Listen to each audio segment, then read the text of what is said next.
Hey, I'm Mr. Ghost. If you love true horror stories, consider subscribing. It really helps the channel grow. The stories you'll hear are shared by our audience from Reddit, and to keep their original essence, I read them exactly as they were written. Before we begin, let me know in the comments, where in the world are you listening from? Also, check the timestamps in the comments for story titles and easy navigation. Now, let's dive into the darkness.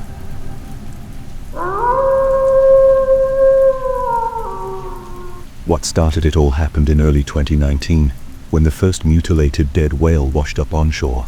The happening was not very uncommon. The occasional dead whale would wash up on shore once in a while. But the whale carcass, or what was left of the carcass, that washed up in 2019 was different, and much more disturbing. The whale was huge, a humpback whale, but that was just one of the species that the scientists suggested it could have been. On a sunny evening in the middle of July, I was walking down the shore when I stumbled upon the carcass. It was massive. But you want to know the disturbing part? Only the lower half of the whale washed up on shore. Only the tail and back fins flimsily hanging onto the gruesome lower half of the body. The entire lower half of the body was scarred and wounded.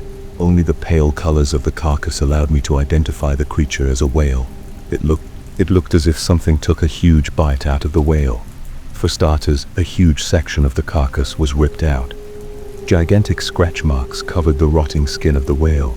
After discovering the whale, I took a picture of the whale, and they came, covered the carcass with a tarp, and they sent it to some researchers over in Washington. And oh boy, that was only the beginning. A local fisherman whose name was Travis was on his boat, fishing for tuna offshore. He reveals that while he was reeling in a huge yellowtail tuna fish, he spotted something moving beneath the surface of the water. At first, it looked like a shark fin, but the shark fin was black, and it was ridged, bony. And that was when Travis realized that the shark fin wasn't a shark fin. It was a spike. At the same moment, Travis looked down at the water, and all he saw was darkness. Not darkness, as in the water had turned black. Darkness, as in something in the water was blocking the sunlight from entering the water. Something huge, absolutely enormous, was swimming under Travis' boat. Travis said that the previously thought shark fin immediately disappeared underwater, and after a few seconds the shark fin spike reappeared along with hundreds of other spiked fins, all moving in alignment. The thing under Travis' boat looked to be 900 meters long. It stretched out into the distance. He couldn't see the head or the tail of the creature. The previously thought shark fins looked to be attached to whatever was moving under his boat, moving along with the creature beneath the boat. After 5 terrifying minutes, the tail of the creature could be seen from a distance, and it was, based on Travis' account, terrifying.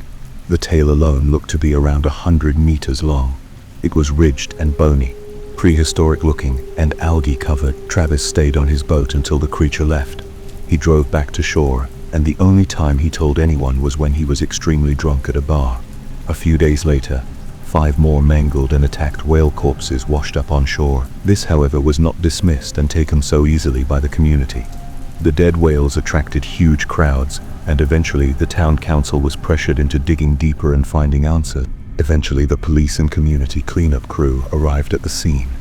Due to the carcass's enormous size, they had to be destroyed with explosive devices and chainsaws. Not too pleasant, if you'd ask me.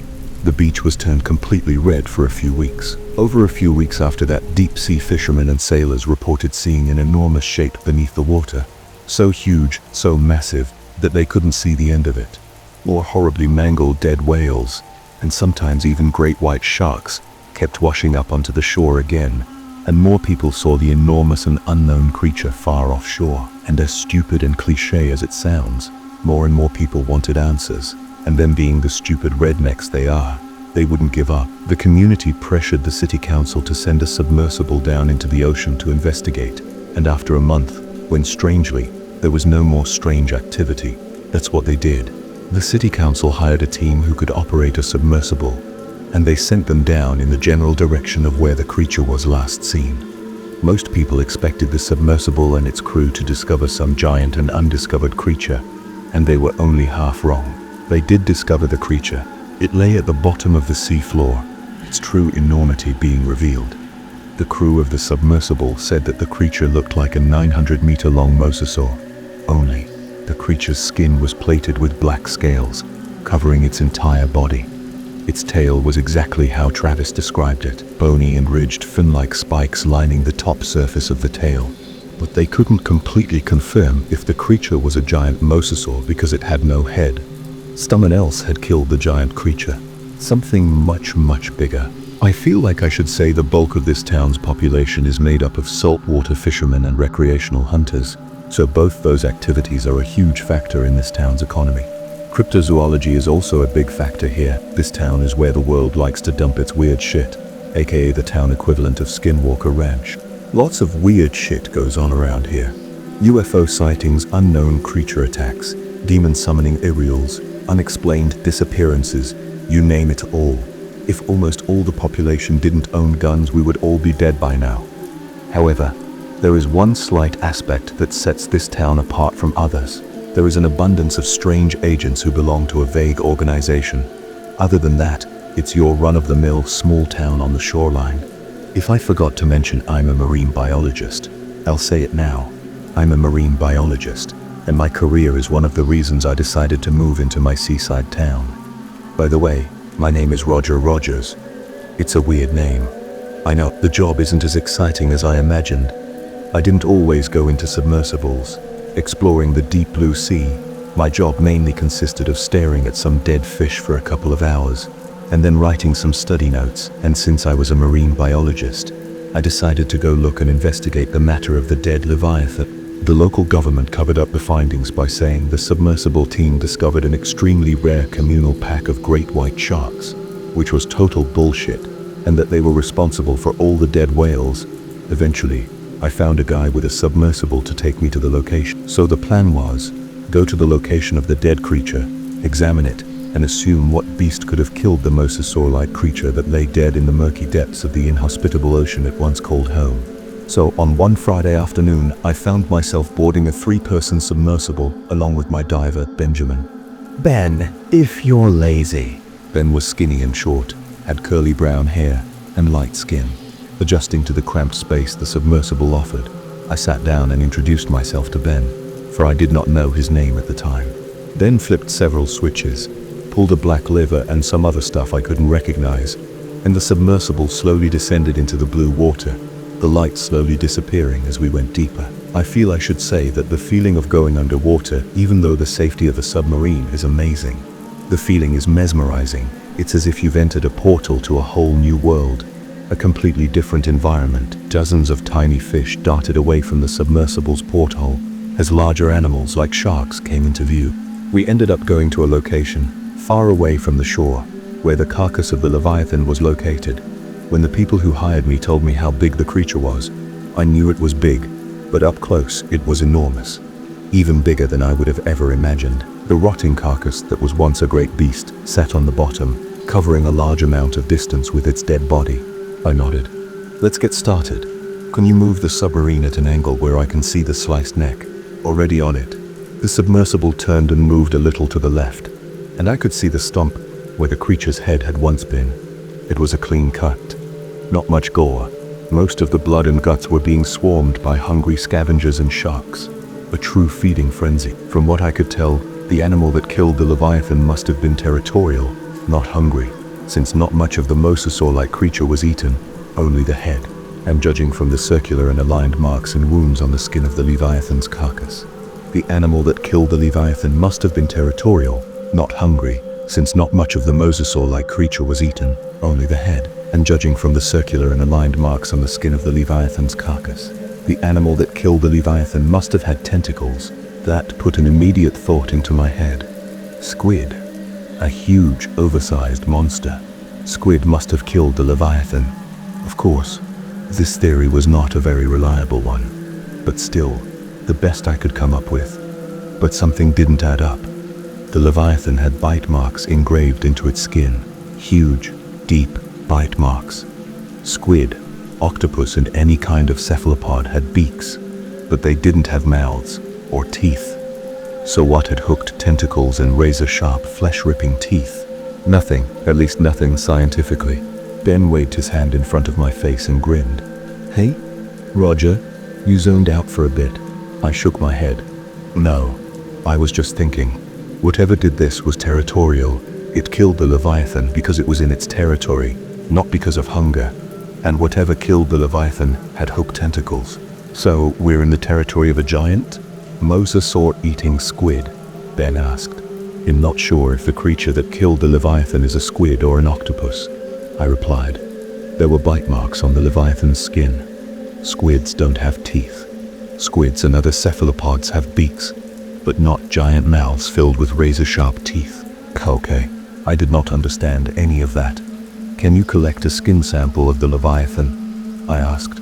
Already on it, Ben moved the submersible closer to the Leviathan's carcass, as a few curious sharks stared at us as they swam by. Ben pushed a button, and a robotic deep-sea arm protruded from the submersible, and it ripped a piece of slimy black skin off of the Leviathan. The arm retracted back into the submarine, and soon, a piece of moist skin came out of a small tube in a plastic canister. Cool shit, I whispered as I picked the canister up. I chuckled to myself, stuffing the canister into a plastic bag. I took a few notes, collected some blood and DNA samples, and we headed back to the seaside docks. Somewhere around 6 p.m. I walked back to my cozy cabin-like house not a mile away from the shore, about 10 minutes away from the convenience store on the side of the road. Before I tell you any more about my findings, I think I should tell you more about my town. My town is located somewhere in Oregon, but that's about all the location information it'll reveal. My town is something that you would call the stereotypical small town. Most of the town's economy comes from fishing and tourism. Despite our secluded location, lots of tourists come for fishing experiences or to enjoy our sandy beaches. The townsfolk, all of them are different. You can meet a straight-up asshole, then turn around and meet a bigger asshole who also shits down his pant leg, then rubs it on you. I had taken one of the skin samples back with me, and I analyzed them with the microscope I so conveniently had. With my marine biology degree, I found out two things. The Leviathan's skin was aged, indicating that the creature itself was aged. Based on how old the Leviathan's skin was, the creature was probably over 1,000 years old. The Leviathan, it must be the only remaining and now dead specimen of a mosasaur superspecies that evolved very quickly in the Precambrian period, that somehow slipped under the fossil radar. Yeah, that makes more sense. And the unknown species, the Leviathan, must have also evolved to live extremely long, be resistant to world-ending catastrophes, and below freezing temperatures. But where would a giant, 900-meter-long creature hide unseen? Surely it would have easily been spotted by a satellite by now. Maybe, just maybe, there's an undiscovered section. There was a knock at my front door. I walked over to my front door and opened it, only to see Kyle. Kyle Wilson, a guy who towered over me, looked at me, grinned a stupid grin, and swung a baseball bat at my face, knocking me out cold. The last thing I saw was Kyle dropping the bat in front of my door and dragging me outside. Okay, for starters, Kyle, to put it extremely so ever nicely, is an asshole. We were in the same school from kindergarten up to high school. He was notorious for starting fights and ending fights, but to my knowledge, he didn't kill anyone. Yet, the first time I saw Kyle was at the beginning of high school, and unlike the other kids, Kyle was standing in the middle of the field, randomly punching anyone who looked at him the wrong way. I went up to him and told him to stop being such an asshole, and he, having explosive rage, punched me, and he tried to strangle me to death. The aftermath was less than what people would normally call fair. The principal wanted to expel Kyle, but Kyle's dad threatened to sue the school, and all of a sudden, poof, just like that, magic, my high school zero-tolerance fighting policy was gone. As you can imagine, Kyle hated me after the fight. I tried to avoid him, but fights eventually became inevitable. Kyle went out of his way to make my life miserable, pushing me down the stairs, chasing after me after school, and trying to punch me every chance he got. I didn't know why, but the guy just hated me. One day, I decided I had enough, and I snuck up on Kyle, and I punched him in the back. Or at least I tried to punch Kyle. I somehow missed by a long shot, and Kyle easily caught my fist. I'd like to leave out the details of what happened after he caught my fist. He broke my wrist and broke my goddamn nose, but I only realized that after the pain had come back. But to my surprise, I was expelled for starting the fight and provoking Kyle. I moved to another school, and I thought that was the end of it. It wasn't that Kyle stalked me after school ended, and he beat my ass up whenever there weren't any witnesses. Eventually I graduated, moved out of town, got a degree in marine biology, and I moved to the seaside town I live in today. In my unconscious state, Kyle laughed out loud and carried me to his car, where he tied me up, kicked me a couple of times, and threw me into his car's trunk. Keep in mind, it was pretty dark outside at this point, so there was no one to witness the whole ordeal. I woke up about an hour later, my head throbbing, and it took a while before I realized I was tied up in the trunk of my old high school enemy's car. Panic started to rise in my chest, and I felt the start of an adrenaline rush. How had Kyle found me? I lived 600 miles from my old hometown, and most importantly, what did he want from me?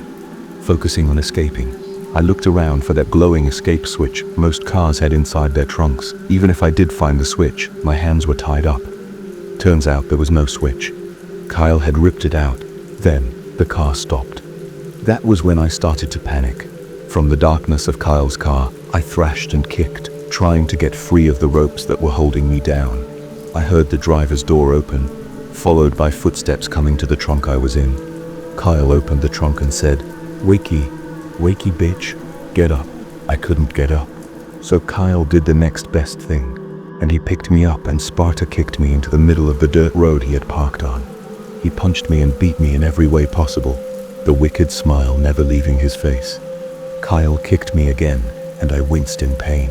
"Tell me, when was the last time I saw you?" he said, pulling out a pistol and aiming it at my face. My heart sank as he pulled back the hammer, but just to spite him, I flashed a cheesy grin. "A couple of years ago." "Damn, you got fuck ugly. Now, give me the skin samples you extracted from the dead creature at the bottom of the sea, or the police are going to find another body on the side of the road." I froze. "What? You know, I saw you come up to the surface with those samples. I know everything. I know about the dead whales, about the giant dead creature lying at the bottom of the seafloor. I know everything." "You fucking creep." "How? How did you even find me?" "I have my sources." "Okay, that's sketchy as hell. Well, you know the skin samples were at my house, right? They were right there, at my living room table." "You're lying," Kyle sang. God, I hated him. "I'm not lying," I yelled. "I'm going to count to 3.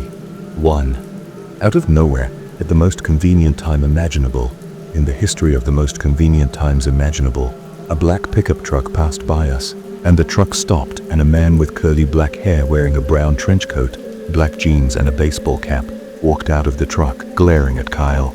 The guy had black ear stubble surrounding his face, and he was huge, almost 7 feet tall, and he could probably kill a bear barehanded, and then that bear's parents. When he saw me being held at gunpoint by Kyle, the man ran over to us and yelled, "Hey, what the hell are you dipshits doing? You can park in the middle of the fucking road." I could tell even Kyle was intimidated by this guy. Yet, he maintained composure. He laughed, and shook his head, and waved his arms around. "What you gonna do about it, bitch?" And without any hesitation he walked up to the man, put his gun directly on his forehead, and fired. Well, Kyle did shoot, but somehow he missed the man because he decided to do something about it. The very last second before Kyle fired, the man who towered over Kyle ducked and grabbed the barrel of the gun, pointed it sideways, just as Kyle pulled the trigger, and he twisted his wrist and flipped Kyle using some badass jujitsu technique, causing him to scream in pain. I had to say, after over a decade of being tortured by this guy, it was very satisfying to hear him scream in pain for once. The gunshot echoed in my ears, making them ring. The man punched Kyle several times and beat the absolute shit out of him. Kyle eventually escaped and ran into the woods, yelling about how he would get his fucking revenge. Hey, can you cut these ropes?" I said. "Sure," said the man, as he whipped out an enormous hunting knife and sliced through the thick ropes like they were hot butter. Laughing nervously, I stood up, checked myself for injuries, and thanked the man. "Thanks. By the way, that guy was some asshole from school." "Yeah, I could tell," said the man. "You're welcome. My name's Zach." I vaguely recognized the name. Zach was one of the monster hunters who lived in a cabin in the middle of the woods, in the middle of absolutely nowhere. I found out about him from small town gossip, and it's a damn small town, so I met him once at a local supermarket a while back. We didn't talk, I just waited behind him in the checkout line while he paid for his groceries. The monster hunters were a group of people who claimed that they hunted wendigo, goatmen, tall deer, crawlers, sea monsters, and other bullshit. Oh, you're one of the monster hunters. Zach raised an eyebrow. And, well, that's pretty weird if I'm being honest. Zach ignored my comment and asked, "What's your name?" "Oh, my name's Roger." "Well, nice to meet you, dickhead." "What? That's not my name." "Never mind. By the way," I said, "can you give me a ride home? I don't live far from here, and I just got my ass kicked." "Sure, hop in my truck." Although I wasn't thrilled to go ride in some random stranger's pickup truck. This random stranger had just beat the shit out of the guy who had tormented me for years. Zach dropped me off at my house after about an hour. I checked myself for injuries, and luckily I only had a couple of bruises on my ribs, some cuts, and a huge bump on my forehead. After cleaning myself up in my bathroom, I went straight to bed, allowing myself some time to heal before going back to my research. I woke up at 4 a.m. in the morning, after I heard someone calling me on my phone. I picked my phone up, accepted the call, and said, "Hello? Hey Roger, I thought you died or some shit." It was from Ben. I sighed. "Hey Ben, no, I didn't die. I just got kidnapped by Kyle. Phew. He's a sociopath who bullied me in high school." "Oh," he said. "That's cool. Are you okay?" "Yeah. Thanks for asking. I know, but I need to get straight to the point. I know it's 4 in the morning right now, and I know you're tired as hell, but I've been calling you for 6 hours straight since 6 o'clock, and you haven't been picking up." 6 hours? How long have I been unconscious?" "Oh, well, why did you want to call me?" "That's what I was going to tell you about," Ben said. "I was exploring the site of the Leviathan's carcass, and I found something strange. I went a little further out into the sea, and I found a dead colossal squid laying on the bottom of the seafloor. It was huge, maybe 40 feet long. Colossal squids are very rare, so this was my first time seeing one. Anyway, the squid was huge, but like all the whales that had washed up on shore, it had a huge chunk of flesh taken out of it." I sighed, for the second time. Ben said, "Almost all the tentacles of the squid were gone, and save for a couple of chunks of flesh, almost everything was eaten." "And?" I asked. "It means the giant mystery monster is out and about. I found the carcass a dozen miles from shore. So that means the mystery monster thingy lives pretty deep."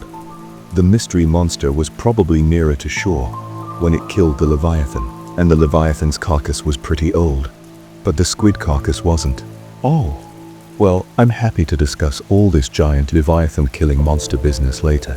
I just got beat half to death by a psychopath last night, and I'd like to go back to sleep." Ben hung up. I placed my phone on my bedside table, and I immediately went back to sleep, forgetting about the short, tiring conversation I just had with the closest resemblance I had to a friend. The next day, I found myself yet again, sitting in Ben's submersible, heading to the colossal squid's carcass. Or at least we were trying to. Turns out, the ocean is much, much bigger than you'd see on Google Maps. As we headed farther out to sea and descended deeper, light gradually started to disappear until there was no trace of it at all. "And we are here." "Actually, we're not here," said Ben. "It'll take an hour to find the carcass. Plenty of air and plenty of time." "Wait, never mind. There's the carcass." The submersible stopped at the edge of a deep trench, and there lay the enormous carcass of a freshly killed colossal squid. "Ow," I breathed. "That is big." The carcass was huge, bigger than the submersible. But since something had taken a huge bite out of it, it was hard to tell its true size. And as for how I was feeling, I wasn't fazed by the enormous squid carcass. In fact, after seeing the Leviathan's decapitated body, I was certain that nothing could faze me anymore. I was wrong about that. "Yep," said Ben. "And what a coincidence that this squid's carcass is right on the edge of a trench. One that possibly no one has explored yet. So, what are you trying to say?" "I'm trying to say that this trench could again possibly be the home or territory of the creature that killed the Leviathan." "Wait, just a second. I'm tired of calling the thing that killed the Leviathan the creature." "What about the deep one?" Benjamin smiled. "Yeah, that's great and catchy, despite the obvious Lovecraftian creatures that also have the same name. So, I asked, do you want to go into that trench?" Ben started laughing his dumb ass off. "Are you a dumbass? If there's a giant sea monster down there which has to be at least over a mile in size running around eating giant mosasos and squid, would you want to go? No. Yup, we don't want to die. Now that I think about it, I don't think the deep one would even notice us. So what are we going to do now? Take a couple of skin samples from the squid because they're very rare, and look for anything interesting, I replied. An hour later, back on the surface, I found myself at the local convenience store, which I may or may not have mentioned earlier. It's been there for a couple of decades, and the old building itself was held together by some duct tape, prayers, and nothing else. The guy who owns it is this nice old man everyone named Earl. He was a tough guy, in his 60s, and he was ex-military, like almost everyone in the entire town. He had graying sideburns and a mustache. To put it simply, he looked like Michael Gross. Despite being the nicest man anyone in this town knew, he was still a redneck, because he was a crazy gun enthusiast, country music lover, and former truck driver, and he had a shitload of guns. "Hey Earl," I said, walking into the store. "Sup, bro?" he replied, petting a pistol for some reason. I reached over the counter, and I grabbed a bag of chips and 5 bowls of ramen. "Will that be all?" Earl asked. Yeah. I pulled out a $20 bill, and that's when I realized that it wasn't enough to pay for all of the food. "Hey Earl, yeah, I don't have enough money." "It's all right. It's on the house tonight." My eyes lit up. "Really? All of it?" "Yeah. Also because the ramen expired 2 years ago. And one more question." "Yeah?" I asked. "What's the deal with you and some other dude going in a submarine every day? Y'all doing something?" That caught me off guard. Yes, but no. That sounds suspicious. "Yeah, I know." "Yup." "Okay, see you later, Earl," I said, leaving the store. Later. Chapter 6. Predatory Zombie Deep. At the ass crack of dawn, I was awoken to the sound of knocking at my front door. At the time, the only person I could think would be crazy enough to come knocking at my door was Kyle. Oh god, no. Not Kyle. Not this shithead again. I grabbed the bat Kyle had left behind earlier, and I went to the door, slowly turning the knob. I swung the door open, and I swung the bat at whoever was standing in front of me. I was assuming it was Kyle. Zach half-heartedly caught the baseball bat in his hand, eyebrows raised, not flinching for a second. "Whoa, what the hell are you doing?" he said. I laughed nervously, realizing that I could have hit Zach, even though he could have caught the bat with his eyes closed. "Oh yeah, sorry, I thought you were Kyle. Do you remember? The psychopath high school bully?" I apologized. "Yeah, why are you here? This late?" I couldn't risk anyone overhearing our conversation. "There's something very, very important that I need to tell you. Oh, and I also need your help with something.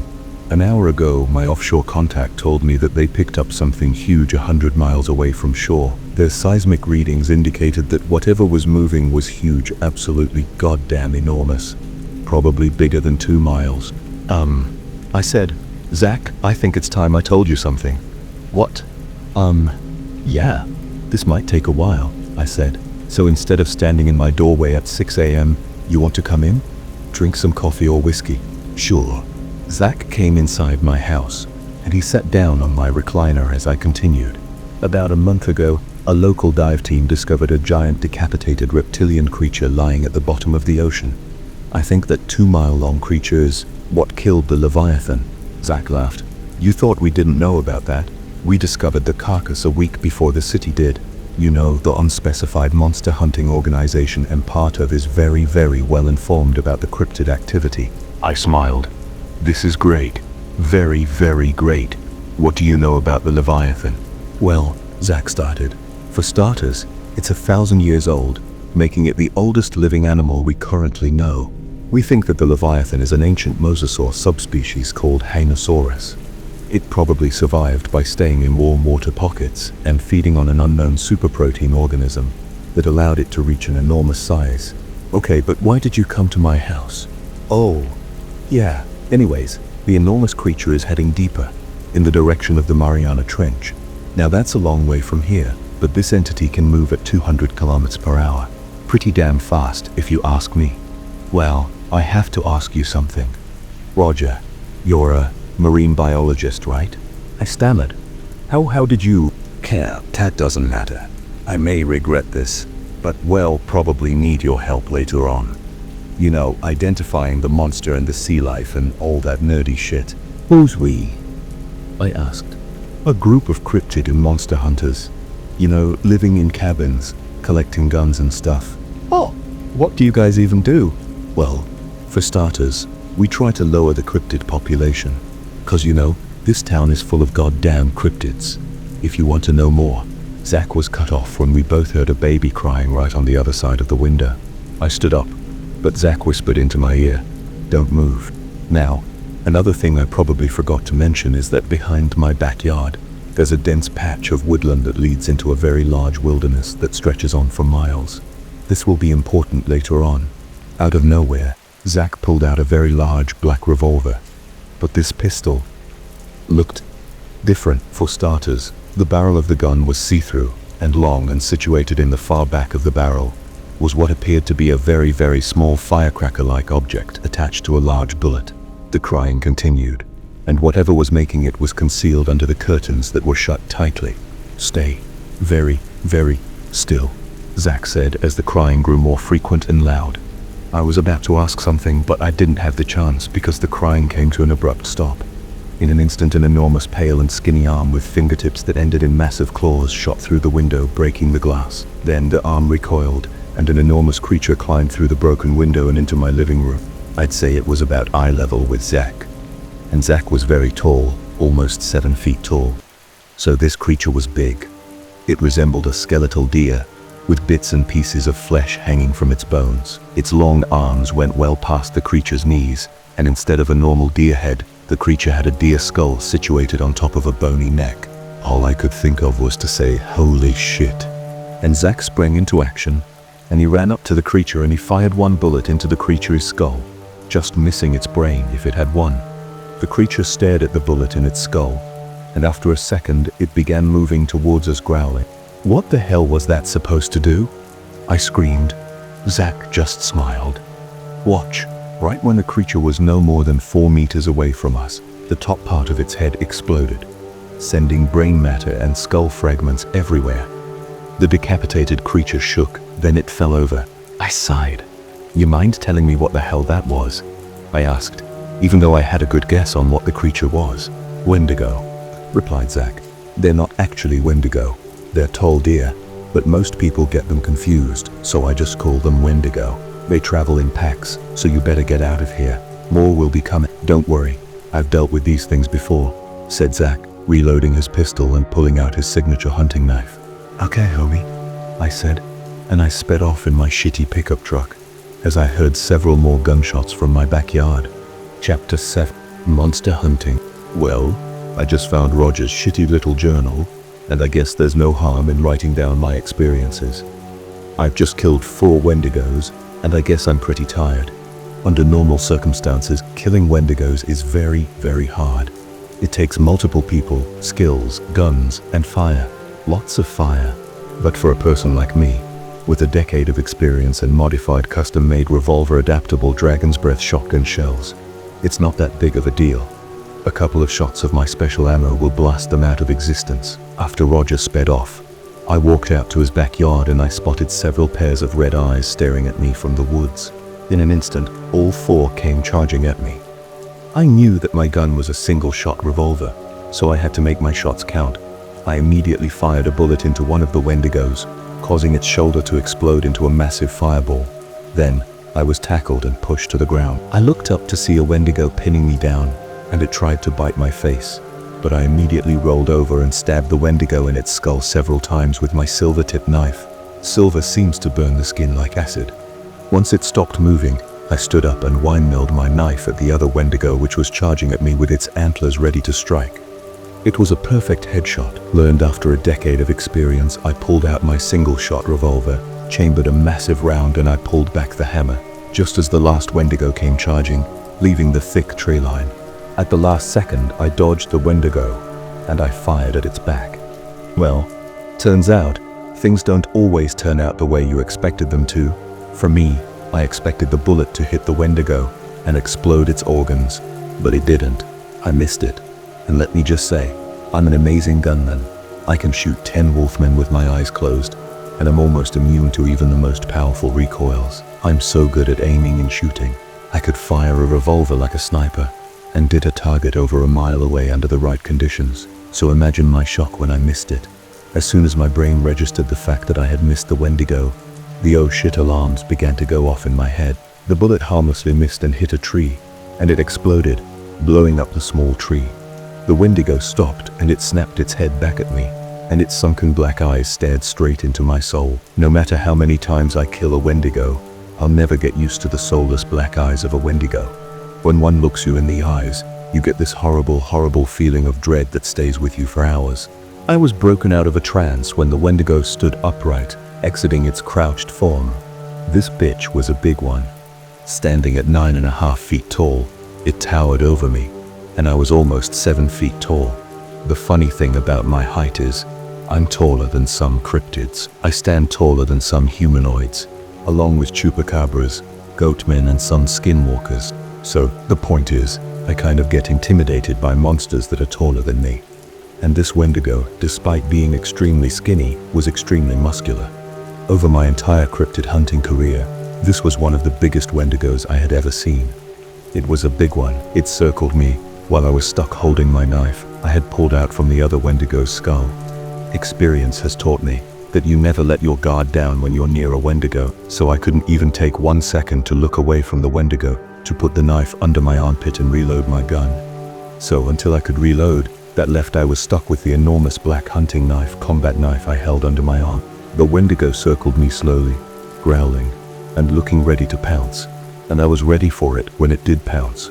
Using its powerful legs, it lunged out at me, one arm stretched ahead of itself, ready to claw my face off and eat it. That's when I decided to use one of the riskiest techniques in cryptid hunting, a technique used only as a last resort, hand-to-hand combat, with a 400-pound creature almost twice my size. I grabbed the Wendigo's arm mid-air, and using its body weight and force, I broke its wrist and threw the Wendigo onto the ground. The Wendigo screeched, and in a matter of seconds, it stood back up, knocking me back. I threw my knife at it, and it missed the head, but it hit the Wendigo's shoulder. The Wendigo screeched at me, then it dashed off into the woods, the knife still wedged deep into the Wendigo's shoulder as it ran off. I then took to calling this one Skinny. Somehow I knew this wasn't the last I had seen it. Then I called Sergio and asked him to send over a cleanup crew to dispose of the Wendigo corpses. Then I walked back inside Roger's house, sat down, and I called him and told him that I had killed all of the Wendigos. If you're wondering who Sergio is, well, he's my boss. Well, he's not my boss. He's just the guy who dispatches me and sends cleanup crews to clean dead monsters. He's a veteran monster cryptid hunter, and he's hunted almost every gigantic cryptid you can think of, from giant leviathans from the deep to one of the biggest Wendigos ever recorded. Sergio is a close friend of mine, and we've been in this organization together for quite some time, if you can even call it that, an organization. Us cryptid hunters are a loosely organized group, even though there are monster hunters all over the world. I joined when I was 21. I had a great love for the outdoors. Fishing, kayaking, hunting, camping. I did all those things. How I found the secretive organization of cryptid hunters was unique. I was out deer hunting one day, and I spotted a skinny, pale, humanoid creature about 7 feet tall. I was quite curious, so I took a shot at it. The creature was dead as soon as the powerful bullet hit it. I was very excited. It's not every day someone finds a fucking fish freak in the fucking ocean. So despite the horrible odor emanating from the creature, I carried it back to my truck, and I loaded it into my pickup truck and tossed the body into the truck. The next day, I was on a local hunting forum, and I was asking around, looking for anyone who could identify the creature. Of course, no one did. But one guy referred me to a man named Sergio, who he said was an avid hunter and cryptid enthusiast. So I called him, and Sergio asked if we could talk in person one day. So one Saturday afternoon, we met up at my cabin. A tall, burly man in his late 40s with a gray beard met me in my driveway. And as soon as he saw the dead creature, he nodded and said, "That's a crawler." And that's when he told me everything about cryptids. Then he asked me if I was interested in becoming a cryptid hunter. And I didn't know what to expect, so I just said yes. And here I am now. Zach, Chapter 8, The Wendigo Aftermath. To be honest, I half expected Zach to turn up dead. I mean, it's not every day that a guy you barely know just walks out the door after shooting a monster's head off and acting like everything is fine and dandy. When I arrived back at my house, Zach was waiting, playing a game on his phone. "Oh hey," I said. "It appears that you're not dead." "Yes, I'm not dead. Also, all the remains got cleaned up." "How many Wendigos were there?" "4. 5 in total, if you count the one that backflipped through the window." "Oh, and if you were wondering, Wendigos can mimic screams and cries to lure prey. And also, how is my house so clean?" I asked. "Someone cleaned it up." "Who?" "I don't know. But they did a good job, right?" "Yeah. Also, that's extremely suspicious." "I know," he replied. You gonna go home? Or something?" I asked. "Oh, fuck yeah," said Zach, and he stood up and walked out the door. By now it was morning, so I didn't see any point in trying to fall back to sleep. However, I did see a point in making some coffee and calling Ben. In case you were wondering why nobody acknowledged the gunshots, let me explain. My house is on the side of a country road, only a walk's distance from the shoreline, and I only have 4 neighbors who are 100 meters away from me. And my redneck gun-crazy neighbors are shooting beer cans and people, targets, all the time, so hearing gunshots and crazed cackles is pretty much a normal thing out here. On our regular submarine dive in search of any clues, I decided to tell Ben about what had happened the other night. I didn't know how Ben would react after I told him that a monster hunter had killed 4 giant bipedal zombie deer monsters, so I wasn't joking when he said, "Roger, you're the weirdest guy I know." But this time, are you joking? "No. You know that some giant, Leviathan-eating monster is out there, so why not throw in some flesh-eating deer monsters?" "Yeah. And who did you say that monster hunter was?" "Zach. And no, he's not crazy. And we don't do cocaine. He headshotted the Wendigo, and then its head exploded. And I found one of its broken antlers on my dining table. Also, he knows a lot about the Leviathan and the Deep One." Ben's face lit up as a group of deep-sea squids passed by the porthole of the submarine. "Really?" "Yup." Then, I told him everything Zach had told me. "Wow," said Ben. "This is going to—" Ben trailed off and he looked out the porthole ahead of him. His face turned pale and he froze up. A feeling of dread washed over me as I said, What's wrong?"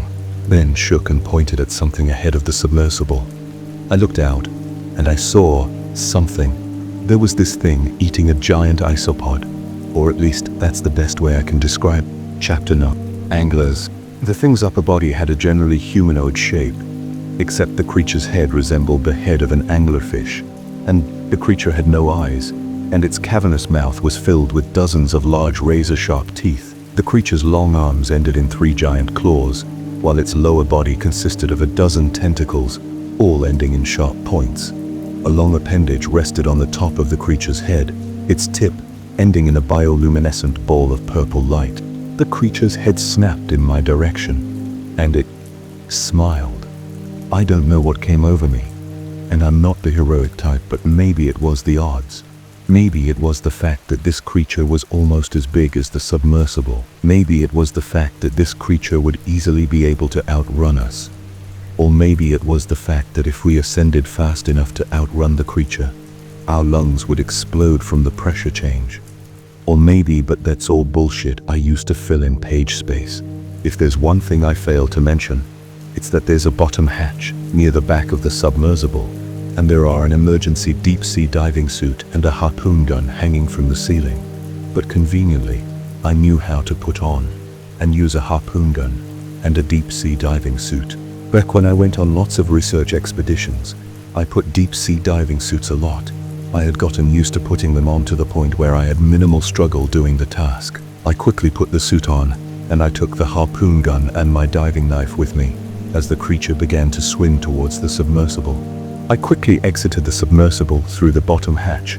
As I turned on the diving suit's built-in headlamp, I plunged into the icy water, and conveniently, the submersible was floating only a meter above the sandy seafloor.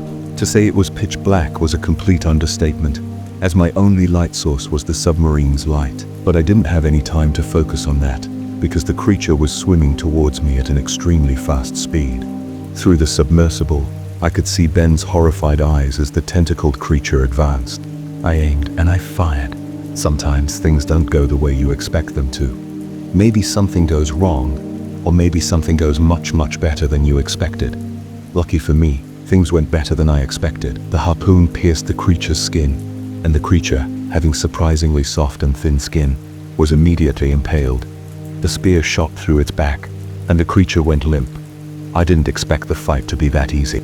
I was pretty sure the creature was dead before the spear pierced through its back, but just for good measure, I stabbed it in the head and chest several times with my diving knife.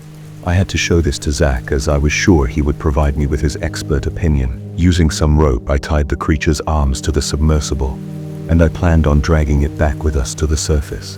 When I climbed back aboard the submersible and took off all my diving equipment, Ben was ecstatic. "Oh my God, you just killed that son of a bitch.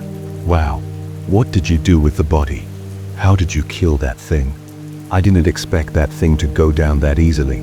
I sighed and collapsed in my chair. Me neither. Back at the marina, Ben and I argued on how we should hide the body. We wanted to show Zach the creature, but we still needed the whole thing to appear as inconspicuous as possible. In the end, we decided to put the body in a very large trash bag and make it look as if we were throwing out a bunch of dead fish. After all, the creature was a dead fish, just a really big one. And to our dismay, the marina was very crowded. It was a weekend, so the marina was packed with tourists. I sighed. This was going to be hard. Ben tried to cover me, as I held the trash bag containing the creature's body like a trash bag, slung over my shoulder. And damn, this thing was heavy. Very heavy. After Ben parked the 4-person submersible in its designated spot, we carried the body to my car, a shitty little Ford pickup truck that could barely move. But besides a couple of weird looks, we didn't encounter any trouble.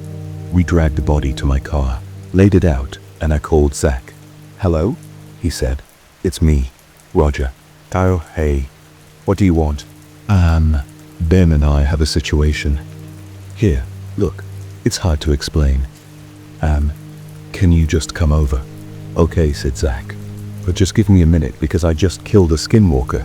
In 5 minutes, Zach arrived at my house, carrying a large black dagger and sniper rifle. I tried not to mind the fact that his clothes were covered in black, oozing blood. Probably skinwalker blood, but who knows? That guy is killing things every day. I walked up to him. "What's that sword for?" "For you. Figured you might need it in case Kyle or those monsters attack you again." He handed me the sheathed sword, and I drew the sword. It was big. The sword was a little longer than my leg, and it almost looked like a katana, except it had a straight blade that only curved at the tip. The blade was all black, and it had several edged serrations along the bottom sharp side of the blade. The blade had a few green highlights, and its handle was made out of thick rubber and foam. And to add more to the katana-like aspects, the sword had a circular handle guard. "Whoa, this looks so badass," I said. "Yeah, and be careful with that thing. It belonged to one of my old friends. It's sharp, very, very sharp. Don't do dumb shit with it." I put the strap of the katana over my shoulder. "Thanks. And also I have to show you something." Since Zach was a monster hunter, I didn't know what to expect from him. I usually never do. Ben was waiting in the backyard, just staring at the dead body. Funny thing is, the body didn't smell.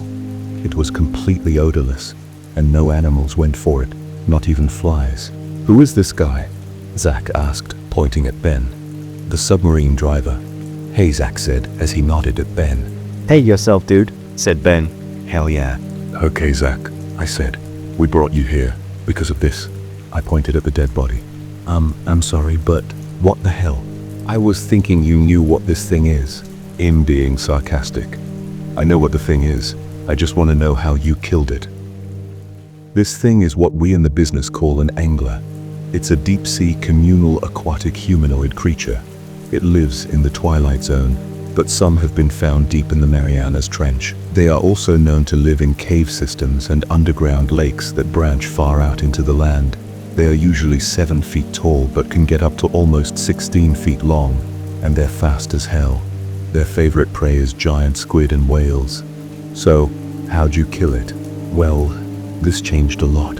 For one, the deep one didn't live in the trench, and it didn't kill the giant squid. The anglers did, and if the deep one was 10 miles long, it couldn't have even noticed the squid. The giant squid was just another speck that swam past. Well, I said, it's pretty simple.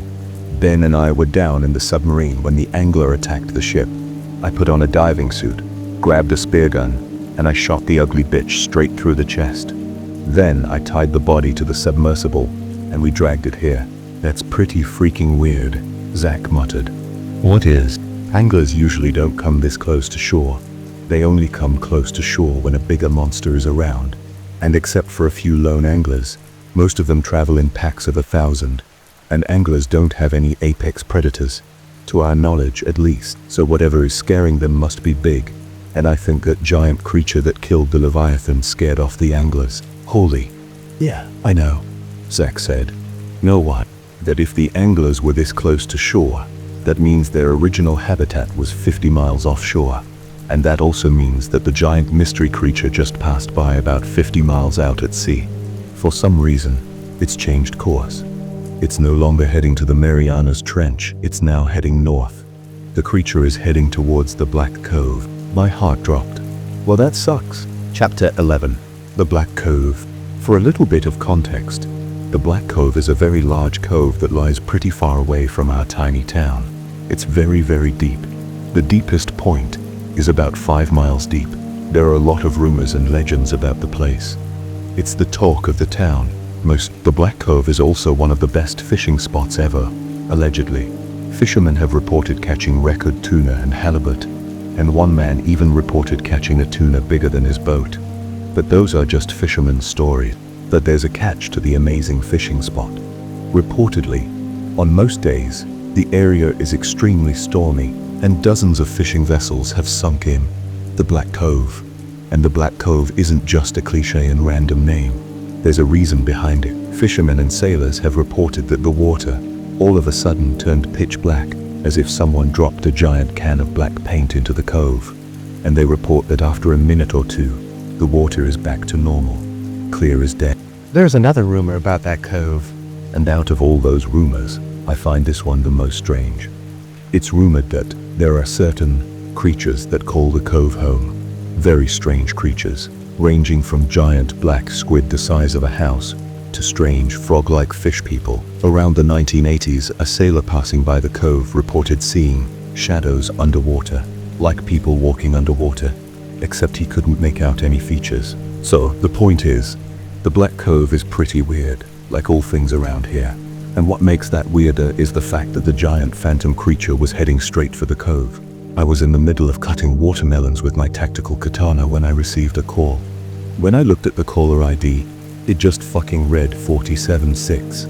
Now before you start screaming at me at how stupid I was, I know that was sketchy as hell, and probably way sketchier than that. I was always a curious guy, so instinct took over, and I clicked the accept button.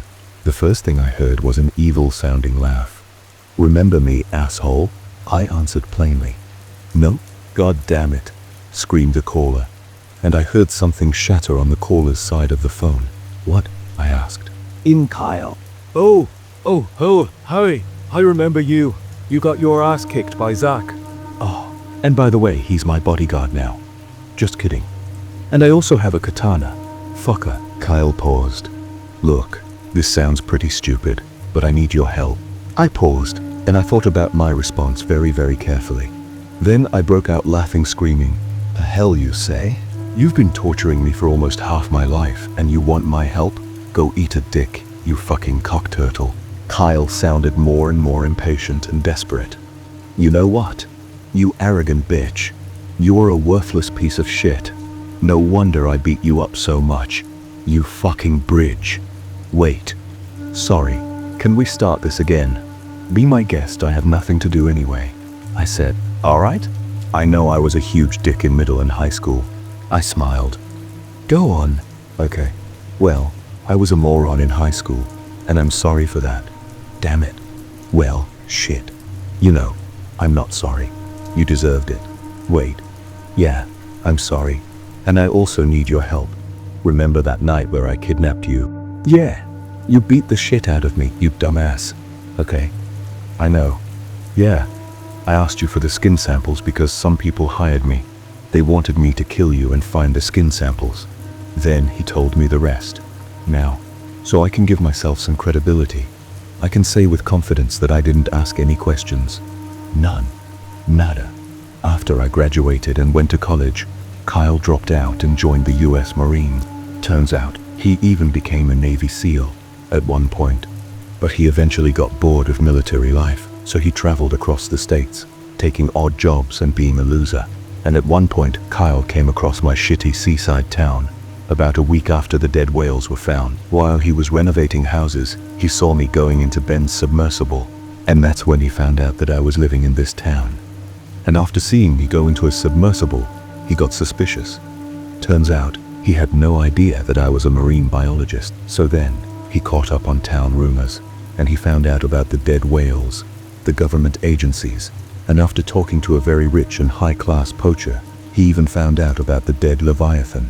And that very same poacher scientist wanted those skin samples that I had collected with Ben. But the scientist, who went by the name Lawrence, was pretty secretive about why he wanted those skin samples. So then, Lawrence hired Kyle, and Lawrence said he would pay Kyle $40,000 if he could get the skin samples. And to Kyle, this was an easy cash grab. Now, you know what happened next. Kyle kidnapped me, and he got his ass kicked by Zach. What's interesting is what happened next. After Kyle failed to steal the skin samples I had collected, Lawrence was extremely angry. He sent out a dozen men to go kill Kyle, and even though Kyle was a battle-hardened elite Navy SEAL, these men had guns, and Kyle didn't. So unable to reason with Lawrence, he hid out in his car, staying at shitty motels and trying to find a store that had phone chargers that worked. And that was everything that happened leading up to this moment. Wow, I said. And why exactly do you need my help? There was a long pause, one so long that I thought Kyle had hung up on me for a second. And after a very long deep breath, Kyle said, I need to crash at your house. At that moment, my heart almost stopped. Are you kidding me? No. How a former bully, professional psychopath and pain professional ended up in my door holding a duffel bag and an inflatable mattress is a mystery that I don't care about. For an awkward moment, we just stared at each other. Hey, I said. Hey, nice house, said Kyle. The tension was so thick that I could scoop out it with a spoon, eat it, shit it out, and repeat the process. Where do I sleep? He asked. In the guest bedroom. I gestured for him to follow me to the guest room, and he did. Honestly, it was kind of annoying to check if I didn't have a steak knife stabbed into my back every 10 seconds. Here's everything, I said, and this ain't a hotel. You can stay here for a week, 2 weeks at the most. Then get back to your gangster hunt or whatever. Thanks a lot, Kyle said. And again, I'm sorry for bullying you in high school. Okay, I said. And if you're going to be my new roommate, just please don't kidnap me again. Sure. Glad to escape all that tension, I quickly walked out of the room. You may be wondering why I have such a big house just for one person, and that's a great question. I don't know. I inherited this house from my grandparents, and since this house was in a seaside town, it was perfect for me. My older brother Michael was offered the house, but he reasonably declined. The house might sound like a creepy old mansion, but it's not. It's like any other modern classic American home, and that's just the way I like it. A week later, something happened that changed my life. It happened when Zach knocked at my door. You'll get it, Kyle said, getting up from the couch where he had been watching TV. Okay, dude, I said. At this point, I had grown accustomed to my former bully's presence. When he wasn't twisting my arm to the point it would break, Kyle was somewhat of a nice guy. He mostly played on his Nintendo DS and watched TV, and the only real problems came up when he drank too much of his angry apple juice. Kyle opened the door, and I bet he pissed his pants when he saw Zach standing at the doorway, waiting for me. Neither of them had expected to see each other, so when Kyle opened the door, they both froze. Then, Kyle screamed, "Why the hell are you here?" So Zach screamed, "Why the hell are you here?" Then I guess the thought ran through Zach's head that Kyle had either killed me or he was holding me hostage, because he instantly grabbed Kyle's arm and did a joint lock on him. "Shit, fucker," Kyle screamed. "Whoa," I screamed, drawing my katana. "Calm down." "Why should I?" both of them said. "Because they'll ching the chong if you don't." "What?" Slowly, Zach released Kyle from his monster-killing hands. Kyle and Zach glared at each other, but they said nothing. Zach sighed. "Explain." "Some weirdo poacher mafia boss is pissed with Kyle and now he needs a place to hide out. Figures. Look, Roger, we need to go. Right now. My heart almost stopped. What? Get your stuff. And call that weird little submersible driver guy you always hang out with. Ben. Yeah, he needs to come with us. I asked, where are we going? Look, said Zach. He'll explain. But it's about the deep one or whatever the fuck you call that thing. My heart almost stopped. But what about Kyle? What about him? Zach asked. I can't just leave him here. He'll eat all the food and turn this place into a trash can. Yeah, I totally will, Kyle said. Zach sighed again. Well, damn it. I know I'll regret saying this, but I guess there's no harm in taking him with us. He'll go pack up. I was bored as shit anyway. Hey, Kyle. Yeah? You're coming with us. Nice bitch. Chapter 13. Expedition. An hour later, I found myself, Zach, and Kyle sitting in Zach's fancy monster-killing pickup truck. The number of secret gun compartments in Zach's pickup truck was very noticeable, and I could tell Kyle was very interested in all the hidden guns. My katana machete hybrid sat in my lap. Okay, I said. Now can you please tell us where we're going? Call Ben. And tell me his address. Then I'll tell you, Zach replied. Oh, you know his name. So I called Ben, and 5 minutes later we were pulling up in front of his apartment. Ben hopped in and sat down next to me, as Zach continued driving to our destination. Where are we? Zach will tell you. Who's that guy? Ben whispered, gesturing at Kyle. Kyle. Ben immediately tensed up. Kyle? That fucker who kidnapped you? Why is he here? Kyle smiled. That's me, motherfucker. Who are you? Oh, I don't know. Roger's friend. Okay, kids, Zach said. Shut up and listen. We're going to the marina. There's a large fishing vessel waiting for us. Fishing vessel, I said. Why do we need? Zach sighed. Okay, the deep one, or whatever you want to call it, is almost at its destination, the Black Cove. So we're going to try to catch a glimpse of it and even try to kill it before it can escape. Or it may not even notice us. Anyways, we're going to go out on a 10-day trip to the Black Cove, and we're going to try to get a good look at the thing. And the reason we need to go quickly is not that epic or cool. The guy who rented the boat just wanted it out of the marina before 10 o'clock. Don't know what, the guy was sketchy. And I think there's a bunch of drugs and crack in the boat, but I'm not sure. Maybe that's why that weirdo wanted the boat out of his possession. So, this is just a research mission. No torpedoes or nuclear submarines. No, Zach said. It's just a reconnaissance mission. Kinda. Okay, I said. But do you know what the deep one looks like? No. It usually swims too deep for any drones to see it. About 10 minutes later, we arrived at the boat that was parked at the marina. It was a mixture of a very large fishing boat and a giant motorboat, but it was huge, about the size of 2 school buses. Zach invited us in, and he showed me around. One room particularly interested me, the equipment and research room. The room was filled with sonars, underwater cameras, and recording devices, and those kinds of things interested me. I won't bore you with all the details, but who cared? The boat's interior had everything a very big boat would have. Living quarters, a kitchen, the deck, bathrooms, and there were even 2 small submersibles on the side of the hull. Okay, now we're here. Can I ask why you brought us here? I asked. Okay, said Zach. We need Ben for his ability to operate submarines, since we only have 1 other pilot and all the other people here are useless idiots. Including you, Ben, but you can drive a water car or some shit. And we need Roger, because he's a marine biologist, and that makes him useful. And Kyle is here because he's a shithead, who also needs to be supervised. Kyle scoffed, and he took a swig of his flask, which read milk. It wasn't milk. Okay, here the hell we go, I said. Oh, and the boat is slow as hell, Zach continued. And I think you should meet the rest of the crew. Besides you guys. So I know I said I would spare you the details of the ship's interior, and I didn't. But I think I should spare you the details of all the crew members. So in total there were 20 crew members.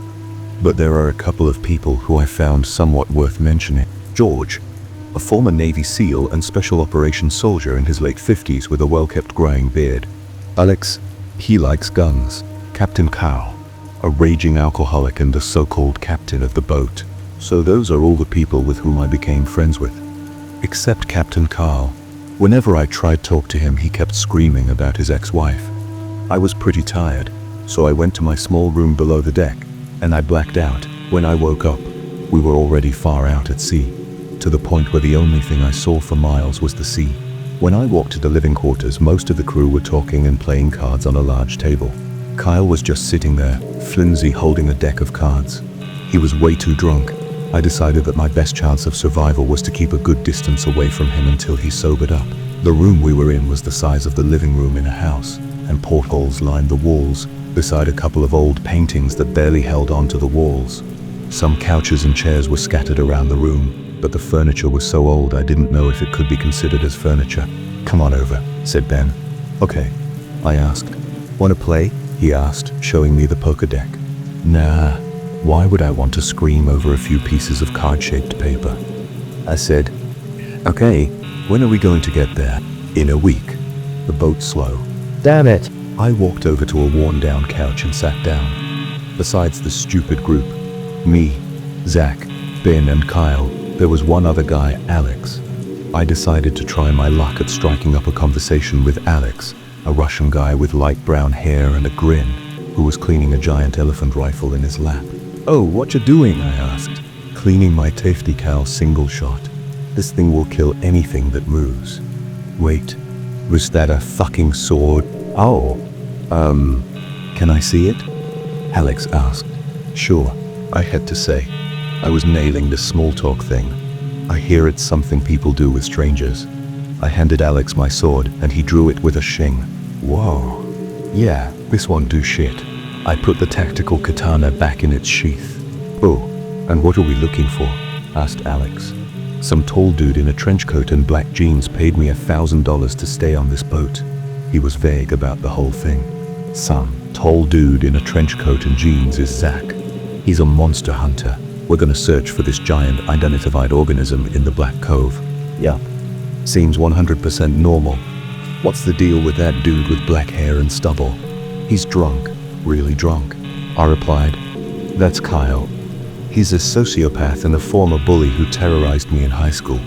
He's my roommate now, ever since some poacher dude mafia boss sent goons to hunt him down." "Okay, you guys are either really weird, or you all found the drugs that one crackhead hid on this ship. Why do I suddenly feel unsafe?" "You'll get used to that. I gotta go now, okay?" "Sure." See, Chapter 14, New Faces. The next day, for the first time, I went to the headquarters of the ship. The room was a large and emptied storage room, with guns, maps, sonar radars, walkie-talkies, and giant harpoons lining the walls, and a table topped with old maps and papers. As soon as I entered the room, I noticed a man reading a book leaning on the table. "Oh, hey there, kid," said George, in a husky voice. I was okay with him calling me kid because I was young enough that old people would call me kid, but old enough that if I went to a party, the high school kids there would consider me a pervert. "Oh, am I going to meet one new character every time I enter a new room?" "Guess so." "You know why you're here?" I asked. "Yeah, that fellow Zach told me. Guess he trusted me more than some of the others." It was weird that George would call Zach fellow, considering he was only a few years older than me. "Oh, are you excited to go kill the Deep One?" "Yeah, I guess. I heard it killed a giant mosasaur. Is that what you call it? The Deep One?" Yeah. That name is stupid and unoriginal, and you'll probably get sued by fucking H.P. Lovecraft's lawyers." I chuckled. "He's dead." "Relax, I'm just messing with you. You know how to use a gun?" That question caught me off guard. Yeah, I've done some skeet shooting before." "You want a gun?" George asked. "Nah, I already have a weapon." George chuckled. "What? A sword?" "Actually, yes," I said, pulling out my sword. "Wow, that ain't gonna do shit." "Where have I heard that before?" I laughed. "Okay, I got to go. See ya, kid." I walked back above deck, to the bow of the ship. I had to admit, the view and the clouds were amazing, but the dull blue water did get a little boring after a little while. Turns out, this ship was even slower than I'd expected, but for the loss of speed it made up with sigh. The ship was massive, almost as big as a large commercial fishing boat. The boat was, let me say it again, massive. According to Captain Carl, we were 60 nautical miles offshore, heading to the Black Cove alongside the coastline. Now, the Black Cove wasn't just a place you could get to using a kayak and a rowboat. The Black Cove is located in an extremely remote area, tucked right beside a very, very deep trench that was about 3 miles deep. So it's very hard to get to the cove. That was the reason why the cove was so feared. No one could disprove the rumors because of the very little number of people who entered the cove itself. When I had first moved into the town, at the age of 21, the first rumor I had heard was of the cove. An entire cargo ship had mysteriously vanished in the Black Cove. When a recovery team was sent, the only thing they found was a couple of pieces of metal with huge bite marks on them. About 2 hours later, I heard Zach and Carl calling us up onto the upper decks, onto the main deck. Almost everyone was on the deck, murmuring and gawking at something. It was a deep mist, lots of it. It was so thick that we could only see a couple of meters out in the ocean. But for some reason the mist didn't come near the boat. It was as if there was an invisible circle around the boat, protecting us from the mist. But the mist wasn't what everyone was looking at. Our ship kept passing by boats, big ones. Some were fishing vessels, and others were cargo ships and sailboats. But they were all broken, destroyed. They barely kept afloat, and some were partially submerged. The boats were old, and giant holes dotted the sides of the massive vessels. Only one thought came into my head, a horrible but true thought. Something did this. As we passed by the graveyard of ships, Ben walked up to me. Pretty damn creepy, right? Something did this. What? Something destroyed the ships. This all can't be a coincidence. I glanced over at Zach, who was leaning over the starboard side, looking out at the fog. Then, his expression changed. He suddenly looked panicked, which panicked the fuck out of me. He walked up to George and Captain Carl, and he said 3 words that were barely a whisper. Get the guns. Chapter 15. Anglerfish. An instant later, Carl and his men came out of the armory, carrying automatic rifles and harpoons. This caused panic in the crowd. I walked up to Zach, asking, "Why do you have guns? There's something out there." I spotted movement in one of the crashed ships. Shit. Did you see what it was? No, but I saw something out there. Here, take my pistol. I already have a shotgun. Zach handed me a very large and heavy pistol. No thanks, I have my sword. I pointed to the sword I always kept on my belt, being the biggest dumbass in the deck. You better take it. We might be dealing with something bigger here. I stuffed the huge pistol in my pocket. Carl was handing out guns and shouting orders, as the crowd of crew members began an uproar. What's going on? What's happening? Why are you handing out guns? Are we going to die? I saw Kyle walk up to some of the panicking and demanding people, and he smiled, then said, "Hi there. The captain will address your problems shortly, but in the meantime, shut the fuck up." Then we heard a screech about 100 meters away from us. I instantly tightened my grip on my katana machete hybrid. Get in a defensive formation, Zach ordered. Everyone made a tight circle, one man facing every side of the ship. "Hey," yelled Kyle. "Can I have a gun too?" "Fine, asshole," Zach said, handing Kyle an M16 rifle. I glanced around and looked at some of the people who were holding weapons. Zach held his enormous shotgun, while Alex had his enormous elephant rifle propped up on a wooden box, aimed at the fog. George held a pistol and a Bowie knife. One of the other marine cryptid hunters held a crossbow. I held my long and trusty sword. Honestly, I felt very underarmed. While the other crew members and monster hunters held giant rifles, knives, machine guns, snipers and harpoon rifles, I held a katana because I was a total pussy.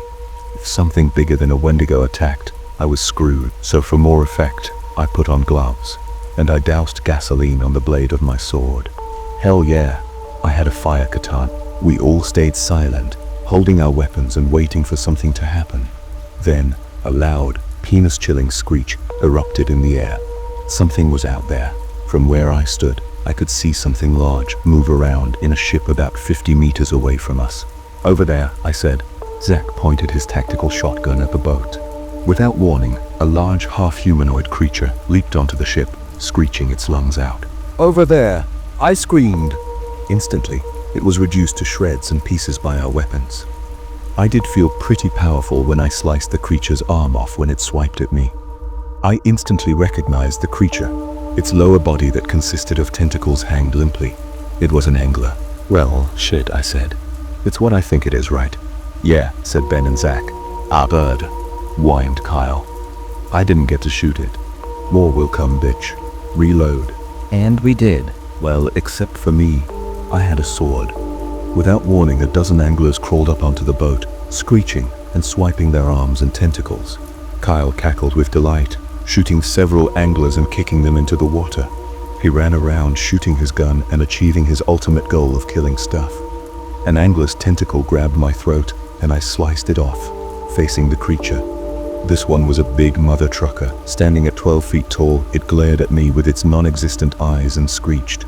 It swiped at me with one of its clawed hands, faster than I could slice its arm off, and I was thrown into a pile of wooden crates. Damn it. I looked at my bloodied chest. That's gonna leave a few scratches. Come on, get up, kid, said George, pulling me up by the arm. Damn, how many even are? Behind you. I spun around, swinging my katana and slicing an angler's head off. Its decapitated body slumped to the floor. I had to say, on land, they were slow as hell. That was a close one, George said. And nice shot. Guess I was wrong about the sword. He shot an angler that was climbing the ship. A perfect headshot. Bark was smashing the butt of his shotgun against an angler's face. Then he shot it into the water, telling it to fuck off. I ran to the starboard side, knocking off several anglers off the side of the ship with my sword. They were horrible and nasty, and worst of all, their blood smelled like bleach. Out of nowhere, an angler that still had both of its limbs grabbed me, and it pulled me into the water. Now, I do not say this lightly, but the water was cold, like really cold. Have you ever done the ice bucket challenge? Falling into the water was basically like that, except it was around my whole body, and it was 10 times colder. I just about had a heart attack. And before I could scream, shit, I was being dragged underwater. Then, the angler that was loading me let go. You know, most movies that have character POVs have overly exaggerated visibility in water, without any kind of water goggles. So the only things I could see were pale moving messes in the water. And once I recovered from the shock, I took out the pistol Zach had given me, and I fired at one of the messes. Usually, bullets don't hit very hard underwater, but the pistol Zach had given me was made to be fully functioning in any circumstances.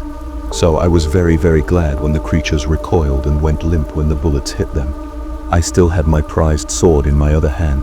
I was almost out of breath, and I honestly didn't know a person could survive that long in freezing conditions. Zach had lowered a rope and I grabbed it and he pulled me up. Holy shit, man. We thought you were dead. I smiled and gave him a thumbs up. And that's about when I fainted from the cold. Chapter 16. Arrival. I woke up to the sight of Kyle's face 3 inches from mine and him saying, hey, hey, hey, hey, hey man, wake up, wake up, wake up, wake up, while he slapped me in the face several times. Stop that, Ben said. Zach laughed. Oh, look, he's awake. Yeah, I am, I said. Well, shit. What happened after I fainted? Zach walked into the room where I was lying down on a small bed and he said, after we pulled you up, you fainted from cold and exhaustion, so I dragged your lazy ass here. We fended off the anglers, and I guess we had killed most of them because they all retreated. I think we were in their territory. We lost a couple of guys because the anglers dragged them off, but don't worry. You don't know those people, and they're not canonically important. They're probably getting their brains eaten out. And you have mild hypothermia, which should recover very soon. Oh well, okay, I said. I feel better now. Where's my sword? Here. Zach placed the sword onto my lap. Okay, I think I can get up now. I stood up. A couple of days later, 4 more days until we arrived at the Black Cove. I was out on the starboard deck, looking around and being generally bored, and when Carl had offered to let me shoot beer bottles with pistols in the lower decks, I ended up with a piece of glass stuck into my arm, and I almost bled out. So the point is, the rest of the boat trip to the Black Cove was turning out to be boring. 4 days later, we had finally reached the Black Cove, and let me say, the cove lived up to its name. The enormous and deep cove was surrounded by jagged and rocky cliffs. The only shallow parts were located very close to the rock wall. Despite its name, the cove's water was an inky black. It was clear as day. But when we went to the deeper areas, the water became murky and dark, making it truly terrifying. We anchored the boat about a few nautical miles within the Black Cove, beside a large rock wall, and we prepared to do what we came here to do, and told by Zach, here is the plan in its entirety. Okay, here's the plan. According to our radar readings, the Deep One is still 100 miles away from the Black Cove, but since the giant creature is probably 2 to 11 miles long, it should cover that distance in about 3 days, and keep in mind that we don't know why it wants to come here. Before it comes here, we're going to send out submersibles and get a good look at the area. Then we're going to lure the Deep One into a specific part of the cove, using reverse hydrophones. And then we're going to bomb it with a very, very powerful non-nuclear marine bomb we brought with us. What? You never told us about bombs, I said. That's right. I never did. Hey, sure. Bitch, I tricked you. Okay, so after we kill it, we're going to use the remains to find out what the creature is and where it came from. That sounds convincing enough, I said. Not. We're probably all going to die anyway. And for some reason, the entire room broke into a cheer. Operation Leviathan Day 1. This was the day we were going to scout the area, using submersibles. And of course, Ben was very, very excited. After all, this was what he came here to do, drive submersibles. Since there were 2 submersibles, there had to be 2 pilots. The other submarine pilot was George. Turns out, he did a few submersible control exercises in the US Navy. And obviously, I was also chosen to go aboard, since I was the only one who could tell what a fish was. So an hour later, I was boarding a submersible with Ben and Kyle. And since no one else wanted to go reasonably, Kyle wanted to come because he thought it would be very fun. Kyle drunkenly yelled, slumping down in his seat. Ben sighed. You're drunk, right? Hell yeah. Kyle slammed the dashboard, making me jump. I sighed too. Okay, let's go. The submarine detached from the enormous ship, and we descended into the murky depths. Besides a couple of very large lancelet fish and some very unusual Humboldt squid, there weren't many animals in the area. We descended further, and we eventually discovered something really weird. Let's get straight to it. It was a whale, a dead whale, lying in the middle of the floor. Ben shone the lights on it. I don't know what species of whale it was, but it was a whale. It lay on the seafloor, lifeless. Judging from the state of decomposition, it had died fairly recently. The skeleton was very badly damaged, and judging from the marks on the skin that was left on the whale, it had not died due to natural causes. So the only conclusion was that something had killed it. Wow, I said. Ever see anything like that? Ben asked. Yup, your mom. Except she was way bigger than this whale. Kyle laughed. No, your mom was so fucking fat she discovered diabetes type 4. I replied. Let's move on. About an hour later, Ben radioed the other submersible, which was following our submersible a couple of dozen meters away. Zach, George, and Alex were in the other submarine, and I called the group the Gunnies. You can probably guess why, but Ben radioed the Gunnies because we discovered something impossible. We discovered a temple 3 miles underwater. It was located in a very, very large crater, but it wasn't any ordinary temple. It was massive. If I had to guess, it was 4,000 meters long and 5,000 meters tall. It had the vague appearance of an ancient Roman temple. Towering and crumbling pedestals supported the ancient building. The color of the structure was gray, but even that dull color was faded, and algae and other debris covered the structure. What appeared to be a rectangular altar was covered in very strange hieroglyphics, and it was situated in the front of the massive building. Half of the building was covered in hieroglyphics, all faded and discolored. I was about to say something, but Kyle cut me off. Wow, that is some weird shit. You're goddamn right, I said. Then Zach came over the radio. Whoa, Roger, can you back us up on this? I'm a marine biologist, not an archaeologist. Then Kyle surprised all of us by saying, based on the hieroglyphics and the state of the structure, it's likely a couple 100,000 years old. The closest thing we can compare this temple to is an ancient Roman temple. But this thing can't possibly be man-made. Well, I said, where'd you learn that from? Kyle grinned proudly. I paid attention in 6th period history class back in Washington, the one where that pansy-ass bitch kept screaming about how all the history we were learning was propaganda bullshit. Want to go inside it? The submarines are definitely small enough to go through the opening, Zach said. I laughed hysterically. Want to go inside it? Let's use horror movie logic. Whenever somebody investigates something strange, they usually end up with their insides getting turned into outsides. Well, the whole point of this trip is to investigate, right? Yeah, I guess you're right, I said. But it would be smarter not to investigate, right? I guess. But let's take a closer look. Ben drove our submarine right in front of the temple's entrance, and George's submarine did the same. From where our submarine was positioned, I could see that inside the temple there was a giant statue, around 20 feet tall. The statue's sculpture was a depiction of a monstrous creature. The closest thing I could compare it to was a manta ray, but its mouth was enormous and tooth-filled, and its tail was very, very long. Despite its ray-like shape, it still had some crab-like features, such as 6 appendages surrounding its mouth. There was no indication of any eyes, but it looked like a very good hunter nonetheless. And besides the statue of the ray-like creature, a dozen sculptures of anglers lay standing around the creature.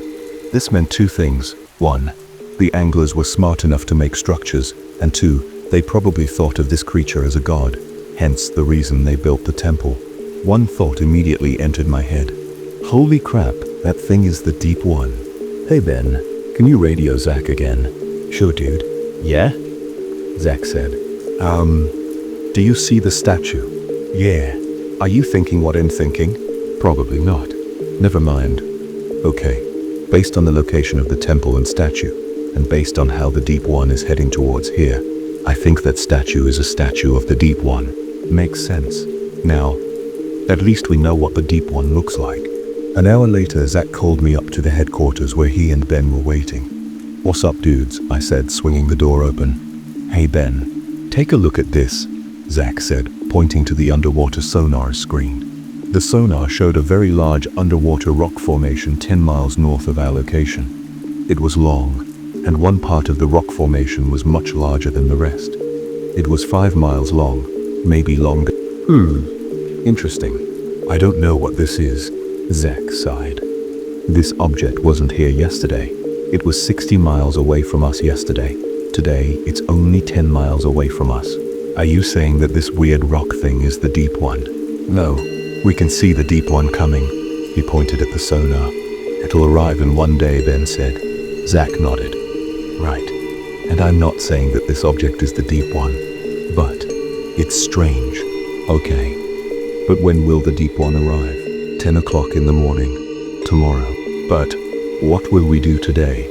Zach answered, smirking. Explore the temple. To say that my heart was beating fast on the submersible ride down was a huge understatement. Take Mountain Dew, coffee, sugar, whipped cream, 10 energy drinks and some 5-hour energy, and mix it all. Amplify that by 10 times, and you'll feel just about how I felt. And to top it all off, we weren't just going in with submersibles. We were going to explore the temple using specialized diving suits. Freaking dicking fucking diving suits.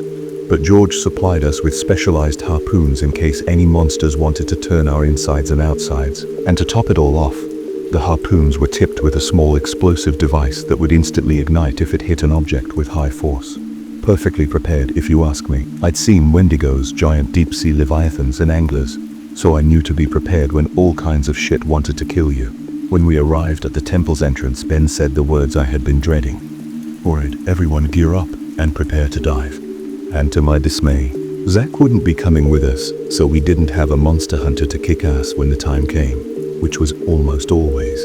But instead, Kyle was coming with the dive team. Now that was probably one of the most stupid ideas ever, and I've seen a lot of stupid ideas, but this one was very, very high on the list.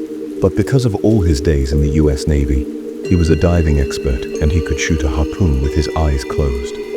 After I had put on the last of the diving gear, I glanced at Kyle. Ready? I asked. Not really, but I can probably still fuck shit up at whatever comes at us. Good enough. And with that, we turned on our underwater headlamps and both jumped into the black depths. Instantly the cold water hit me, and I regained my senses and got used to the dark water, our headlamps lighting the way. We swam through the entrance of the temple, and God, it was huge, even bigger than it was on the outside. I swam past the sculpture of the Deep One, and met anglers following Kyle. Eventually, after 10 minutes of swimming, we came across a huge row of giant sculptures, each one measuring 30 feet tall. The statues were more depictions, some of the Deep One battling octopus-like creatures, and others were of other unknown species. One of them looked like a cross of an eel and a squid, clay tentacles protruding from the sculpture's bottom. Somewhere along the way, we found a tunnel. It was 7 feet tall and 4 feet wide. It was crafted into the stone wall. I signaled Kyle to let him know if he wanted to investigate the tunnel, and he nodded. And let's just say that adrenaline was the only thing keeping me conscious. I placed a hand at the entrance of the tunnel, and I pushed myself deeper into it. Surprisingly, the tunnel snaked sharply upwards, and it eventually led into a large open space built into the structure. This was against all means of physics, but at this point, I had seen so much weird shit that I was practically used to impossible things. I took off my mask, and Kyle exited the water and he stood at the edge of the tunnel, taking off his diving mask. "This is weird." "Yup. What do you suppose this place is?" Kyle answered. "A place for unexpected divers to get ambushed." "Oh, really?" "Yeah, dude." And despite what you, the reader, might have expected, we didn't find anything except for another statue of a gulper eel-like creature. I wondered why those kept showing up. Chapter 8. The Monster. Despite the fruitlessness in the temple expedition, we were still excited for the Deep One's arrival, especially Alex, but he seemed more excited about the bomb than the Deep One. According to our estimates, the Deep One was going to arrive in 12 hours. In the meantime, we sat around a barrel fire talking and looking at the stars. The view was amazing. I had to admit, we were out at sea with no buildings, streetlights, or cars to obscure our view, and it was the ass crack of nowhere. So the sky looked like it came from one of those cheesy Alaskan postcards you get from Uncle Rob. After a great night of talking, eating chips, and having fun, we got ready for the next day. I was awakened when Ben was screaming at me to wake up. "Huh? What? The Deep One's here," Ben yelled. Then the realization hit me like a brick. I scrambled out of bed, yelling with excitement and running to the upper decks. "Holy fork." "Glad you're awake," Zach said, taking a small button pad out of his pocket. The previous night, he had installed a reverse hydrophone in a certain part of the area, right next to the bomb that would hopefully kill the Deep One. "Where is it?" I said. I could barely hold back my excitement. I was about to see the largest organism to ever walk or swim the entire planet. Then I spotted the Deep One, heading straight towards the reverse hydrophones. To say it was massive was a total understatement. This thing was so huge that it almost covered the whole horizon, and we were facing an open ocean. If I had to guess, the creature was 2 miles long, but most of its body was its tail. It looked exactly as the statue depicted it. It had the general shape of a manta ray, but it had a toothy mouth and crab-like plates covering its head. The creature's tail was very long, so long that I couldn't see the end of it. But then a terrifying realization hit me. This creature doesn't have tentacles. You'll put it simply, the corpse of the Leviathan had tentacle marks. Whatever killed the Leviathan had tentacles, and the Deep One didn't have a single tentacle. So the Deep One didn't kill the Leviathan. Then what did? I didn't have time to dwell on the thought, because I heard a commotion on the upper decks. Just as I ran to the upper decks, the boat tipped, nearly capsizing. It was as if something massive was swimming under us. "What was that?" I yelled. "How am I supposed to know?" Zach said. "Well, you're the monster hunter. Something's happening," Kyle asked. Then he looked at the enormous shadow looming under our boat. "Oh." Then we all saw an enormous silhouette in the water, 600 meters wide, and from where I was standing, I could tell that it was well over 5 long. I was always taught to only swear at extremely appropriate moments, and I couldn't think of a more appropriate situation to say the S word. "Holy Batman fried chicken shit. What is that thing?" "Oh my God," Zach said. "We weren't expecting this." I don't think anyone was. Suddenly an enormous monster erupted from the water, devouring the Deep One in a single enormous gulp. The closest thing I can compare this creature to is a giant gulper eel, with a mane of large tentacles near the creature's midsection. And holy shit, this thing was enormous. Its main body was very skinny, like a regular gulper eel, but its head and mouth were very oversized, perfect for taking down prey much bigger than it. It devoured the Deep One with a single bite. Then, Zach flipped a switch, and the bomb exploded. Chapter 19. The hard-to-kill monster. You know, the bomb was only supposed to have a blast range of 70 meters. Now, 70 meters was very large to a measly human, but to a larger being, it was barely noticeable. The original plan was that the Deep One would eat the reverse hydrophone, which was attached to the bomb, and that the bomb would explode very close to the head, instantly destroying the creature's head. But this gulper eel creature was 5 fucking miles long, and this tiny bomb was nothing more than a tiny firecracker that gave a tiny little boop. The whole crew just stood there, dumbfounded and shitless. I don't think anyone wanted to shit. Kyle broke the silence by hiccuping. Then he looked up at the silent and bewildered crowd of people, laughed, and said what we were all thinking. Oh man, we are so screwed. To our knowledge, the creature which I named, the Gulper, hadn't seen us yet. The whole deck exploded into a panic because we were directly in the line of the Gulper's sight, and it could come and eat our sorry asses at any given time. Which was any time. Trying not to make too much of a commotion, we slowly backed the boat up, and we went in the opposite direction of home, because that was where the Gulper was at. Once we couldn't see the Gulper anymore, we drove and got the hell out of there. Since the Gulper was blocking our path back home, and since going around it was too risky, we decided to go ahead and go to the other direction, where no form of civilization was located for hundreds of miles along the barren coastline. About 30 minutes later, we thought that we were well away from the Gulper, so we let our guard down. That was until I spotted an enormous shadow about 6 miles away from us. When the realization dawned upon me, my heart dropped deep into my stomach. Zach? I tapped his shoulder. Yeah? The creature's back. What the for? Zach looked behind us and at the looming shadow. Then he screamed at Captain Carl. Get to the goddamn island. At first I had no idea what Zach was talking about, but then I spotted an island about a mile away from us in the distance. The shore was covered with rough patches of sand, and a thick forest loomed ahead deeper into the island. The boat went into full throttle, and we almost used up every ounce of gas we had left in the tanks. We were about 200 meters away from the island's shore when the Gulper lifted its head and roared. Then, it started to chase us. It was pretty fast, if you asked me. But based on the distance between the island and us, and the speed which we were going at, we would make it. The boat covered the 200-meter distance between us and the island, with the Gulper chasing us 600 meters away. When we quickly beached our boat and got onto the shore, we ran as the Gulper crashed its enormous head onto the shore, trying to bite the boat and miss. We almost didn't get out of the way before the Gulper's head crashed onto the shore, sending a huge shockwave through the air. It seemed as if crashing its lower jaw onto the island hurt it, like a really stupid person slipping and hitting their jaw on a table. I was sure as hell scared of the Gulper, but I was also really satisfied that it had made such a clumsy mistake. After 5 minutes, the Gulper slowly retreated into the water, lugging its massive body where it was deep enough to freely swim. Then, Kyle stuck his middle finger at the creature, and then, we finally realized that we were actually in some deep shit. We were stranded, our boat was too damaged to stay afloat, and we were stuck on an uncharted island, probably filled with who knows what. I sighed as the enormous ripple of the Gulper subsided. What do we do now? I asked Zach. We're going to stay here, camp out, and stay until we see a boat or a plane. Then we can be rescued. We have enough supplies and food to last us a week and a half, so we'll be okay. Says you, Kyle said, laughing. Alright, can I choose who we get to eat first? Alright, shut the fuck up. Zach dragged Kyle back to the beach. That night, we stayed up huddled close to a fire while eating MREs, which were just dried shits that just passed the line that marked what was and what wasn't edible. That night, we heard rustling from just beyond the tree line, so Zach and I checked it out. He drew his combat machete and said, "Hey, Roger." I looked up. "Yeah, man. Get your gun." "I don't have it." He sighed and tossed me a shotgun. I loaded the shotgun. What the hell are we even doing?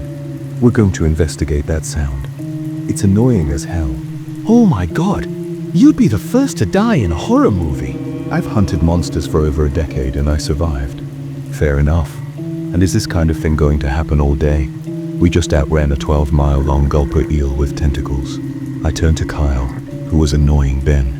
"Hey," I said, "we're going to investigate that weird sound over in that extremely suspicious forest." He put on a goofy grin. "Hope you die." Chapter 20. Groot slangs.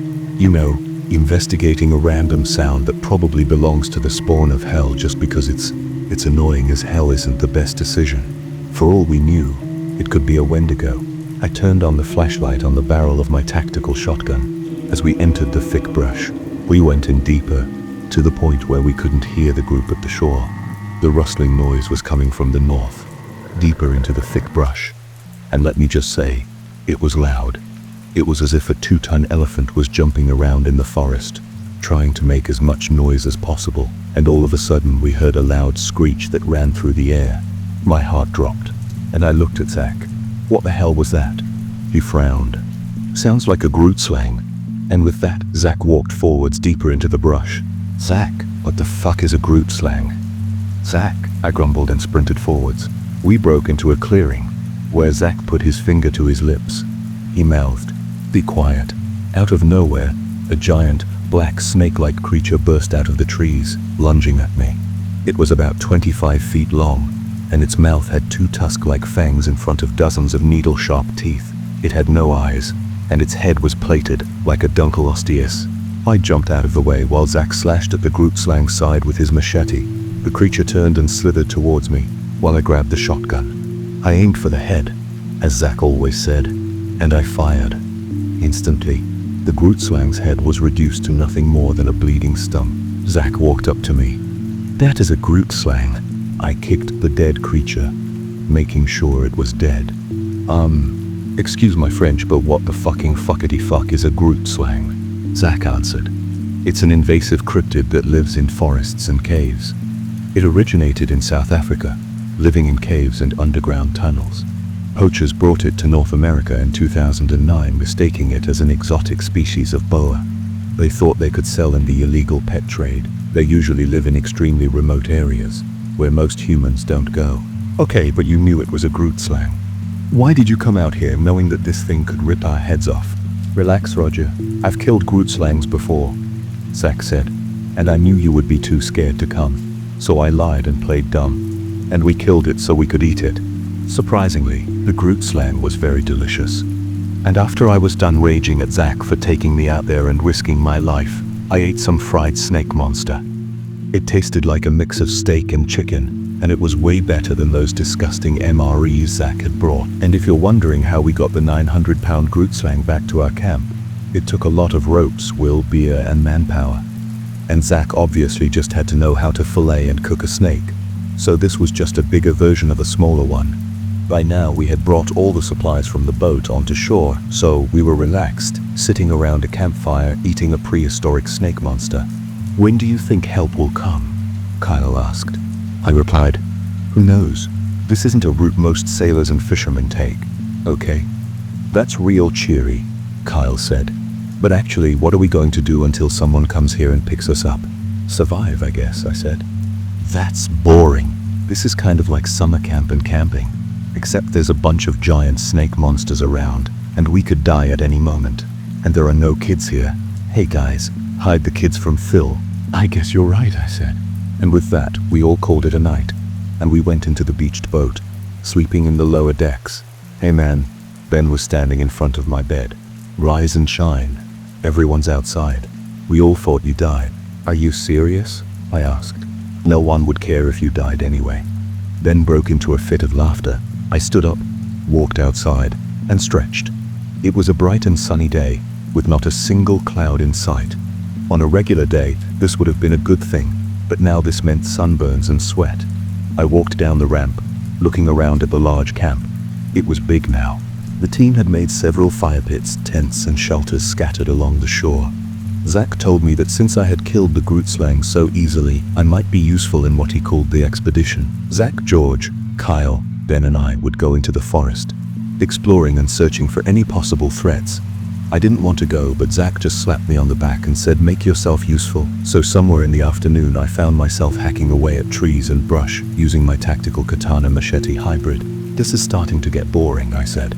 George said, "Now quit your whining, kid. And besides, what else would you even do on this island?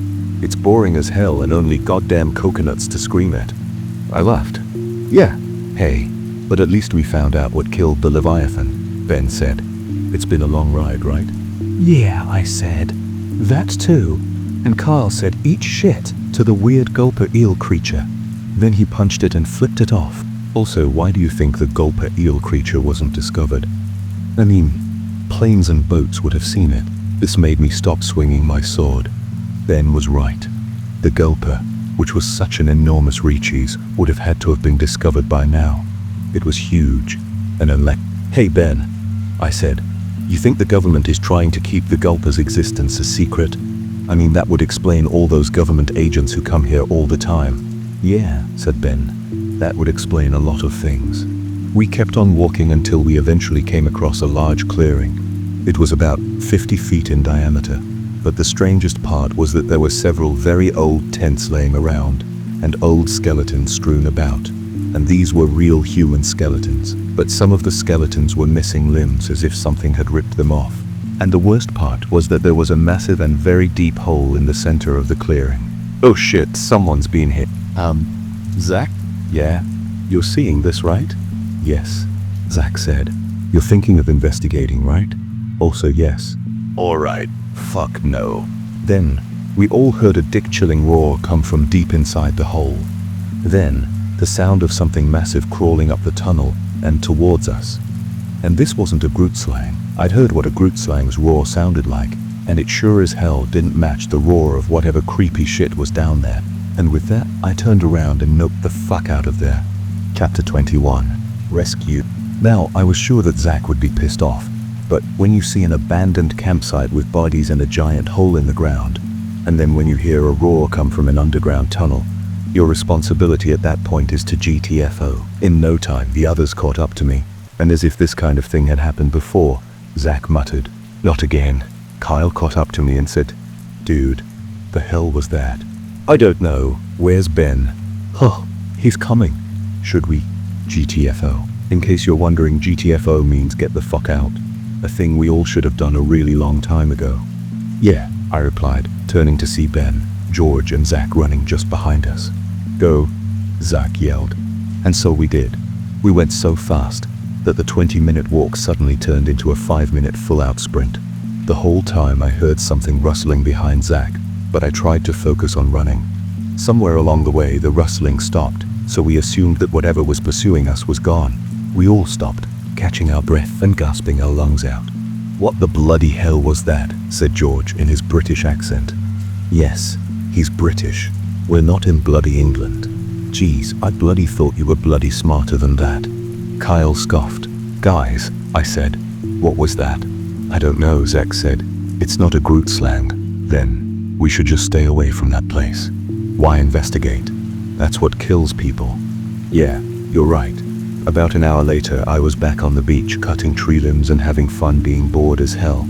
I ate dinner with everyone later. I don't remember what we ate. About an hour later, we went to fucking sleep. Roger, wake up. Zach yelled. "What?" I groggily said, "There's a boat heading our way." I jumped up and rushed outside. Sure enough, there was a small fishing boat heading past the island we were in. Everyone was outside, screaming and waving their arms around, but everyone went quiet when... What happened next wasn't just stupid, it was ridiculous as a pile of shit flying around during a funeral. Using one of our rifles, Kyle shot one of the crates on the deck of the boat. We all just stared at him. He looked up. "What?" "Those guys are nearly a mile away from us, and they can't hear our voices. We needed a better way to get their attention." I looked towards the fishing boat, and sure enough, through some binoculars, I saw several crewmen looking in our direction and yelling something at us. Now that I think about it, if Kyle hadn't shot the boat, they never would have noticed us. The people on the boats drove a little closer, just within earshot. I waved at them. Kyle screamed, "Hey dipshits, we're over here." Now, I was assuming those fishermen didn't think we were pirates or maniacs. The latter applied to Kyle because they were coming towards us. When they were within 100 feet of us, one of the crew members screamed, "What the hell are you all doing here?" It must have been a weird sight. A massive fishing boat research vessel beached on shore, with more than 20 people on the shore, holding guns and screaming. Zach was the first one to talk. "We got stranded, and our boat stopped working." Do you want me to call the Coast Guard? "Yeah," Zach said. "That would be great." Chapter 20. Goodbye. 2 days later, I was back at my house, with Zach and Ben sitting in my living room, drinking beers and being drunk to the point that, when someone breathed, it was funny. It had been a hell of a ride. We went on a 10-day boat trip, got attacked by these shitty little things called anglers, discovered an ancient temple, got chased by the largest living organism on the face of the earth, and got stranded on a deserted island for a week. If you'd ask me, that's a hell of a week. After the Coast Guard picked us all up, we were told not to speak of what we saw, and we had to sign dozens of NDAs, but nobody cared about those. And this didn't become a huge news story. because we arrived as non-discreetly as possible, and no reporters were allowed to speak to us. We said our goodbyes to George and Alex, and as a thank you gift, Zach gave Alex a custom-made combat rifle with a 40-round cartridge. We still get the occasional postcard from him, and it seemed all was well, except for the uneasy fact that the gulper was out there somewhere, and that it was probably going to decimate all the aquatic ecosystems on Earth if we didn't do anything about it. But we still had a lot of questions, ones that brought up even more questions, like where did the Leviathan, the deep one, and the gulper come from? And this whole pattern was ridiculous. Whales and large sharks were being eaten by the Leviathan, and then we discovered the deep one, which wasn't responsible for the Leviathan's death, but then the deep one got eaten by the thing that was. Holy shit, whispered Zach, standing up. I just got an email, and the US Army wants me to go on a mission with them to kill that gulper eel thing that always tries to kill us. I stood up and tossed my half-full beer can across the room, causing it to burst open on the wall. Are you serious? Yeah, Zach said nonchalantly. But they only asked me to go with them. It'll be like a 3-day trip. Oh, okay. Chapter 23. Military support. The next day, I said goodbye to Roger, Ben, stuck my middle finger up at that asshole named Kyle, and I went on a plane ride to a seaside US Air Force base. I was excited beyond belief. In a way, I was disappointed that Roger and Ben wouldn't come with me. I was quite lonely for most of the plane ride, and nothing happened except for that baby who cried for most of the plane ride. Screw that kid. I arrived at the Air Force Base, and I was directed into a rec room, where a Special Operations Navy SEAL asked me some questions.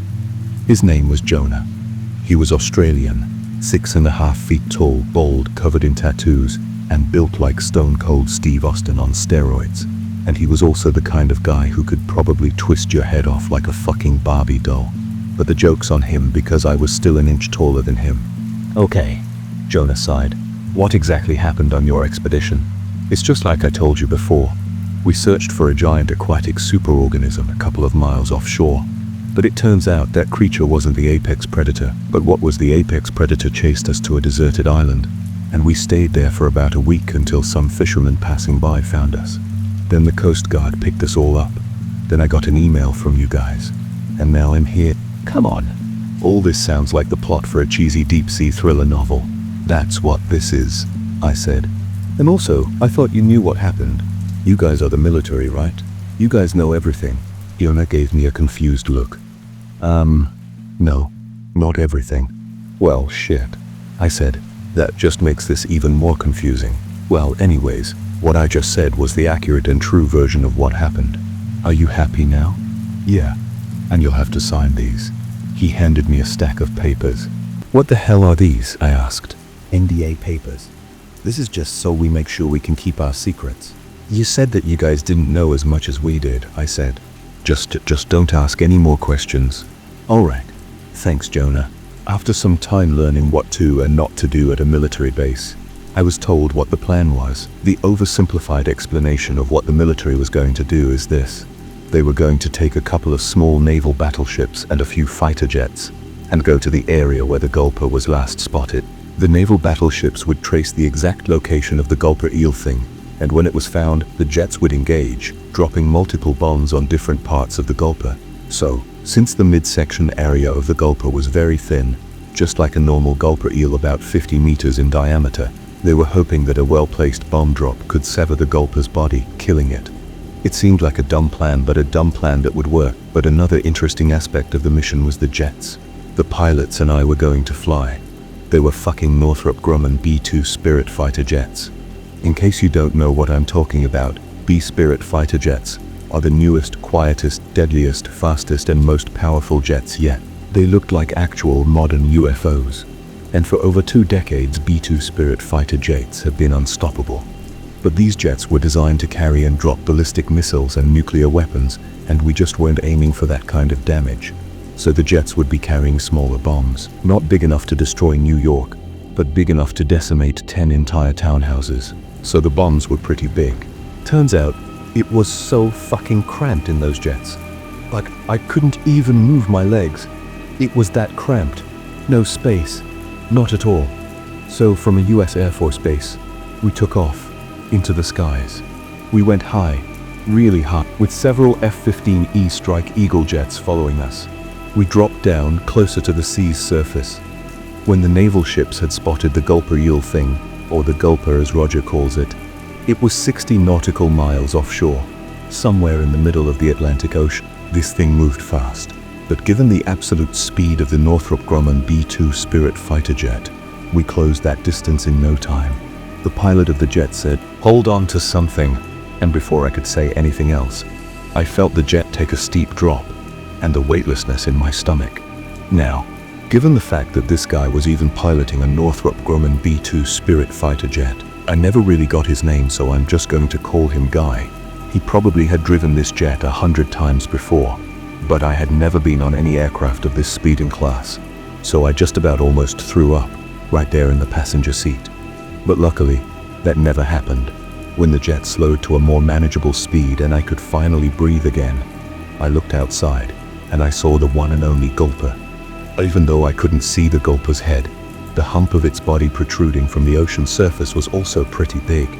And given that Guy yelled, "Holy shit," right in the middle of piloting the jet, I could tell that this was his first time seeing something this large.